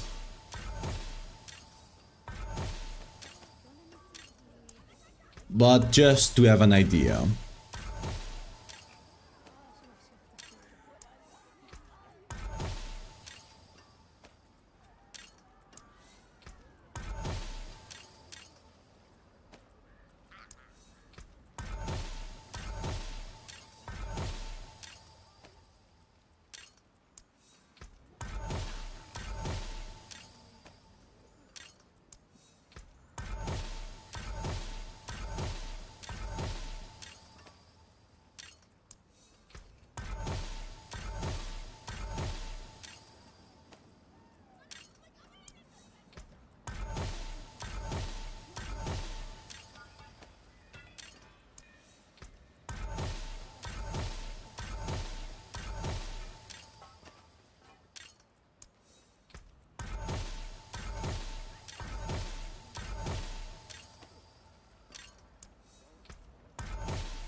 Okay. Let's start this off then. Oh yeah, it's dropping on the floor, isn't it?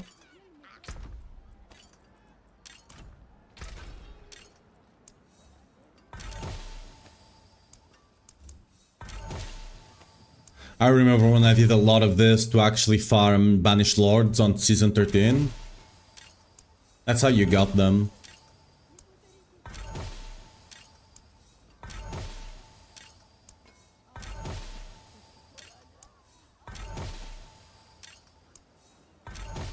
So far, no luck.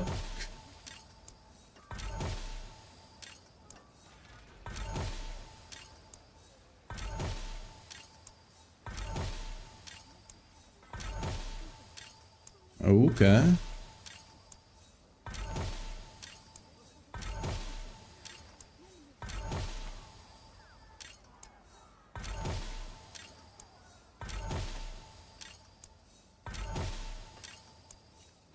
This is definitely not boding well to it being easy to obtain.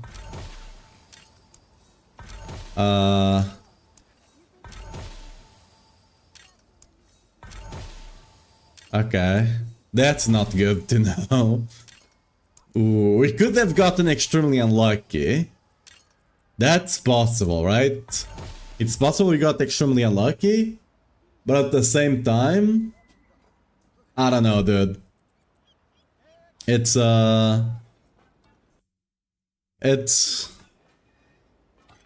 definitely not looking too good here.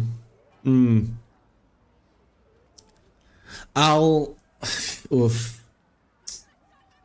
try to do a couple more off stream, because this will be incredibly boring anyway. After dinner or something today, I'll try to do a bunch more. Like at least like maybe 300, something like that. If I have to go to 1000, I'll try. It could be two things. It could be either it's extremely rare, which is one of the possibilities, or it could be that they intended to make them drop, but they are not droppable yet. I'm gonna ask around the max roll and see if anyone has seen an actual iconic unique drop as a unique, because it could just be that you can't actually drop them, even though technically you can, but it's just not working right now or something like that, you know? So we'll see what it actually is, right? But yeah, it is what it is. Let me actually see something really quick here.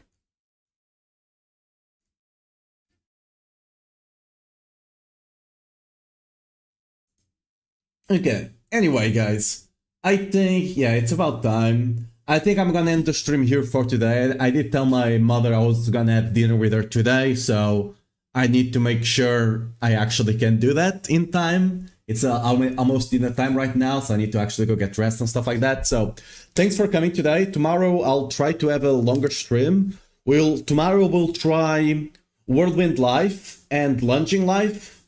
And yeah, we actually got some good stuff today. Oh, okay, I can't actually... We're gonna get ads in a second, sorry about that. But yeah, thanks for coming today, and I'll see you guys tomorrow. We're gonna be raiding Macro Bio Boy in a second. Hopefully we don't get the ads before we raid there. We know that Selig is incredibly strong, Whirlwind, so... the ads, fuck's sake. God damn it. Sorry about that, yeah. I tried to end the stream before it, but I didn't notice they were coming in time. But yeah, thanks for coming, guys, and I'll see you guys tomorrow at around the same time. We'll try and test the Whirlwind Life and Lunging. I'm not sure if you're gonna make Life or Selig, but that's what we're gonna be trying tomorrow. And the day after, and after that, probably gonna be messing around with Paladin to get our builds updated. We're gonna be raiding over to Macro Bio Boy. Is also testing, I think, Warlock there. So see you guys over there. Bye-bye, guys. On the YouTube side, as always, I can send you guys anywhere. So I'll see you guys tomorrow. Bye-bye. See you guys tomorrow, YouTube. Bye-bye.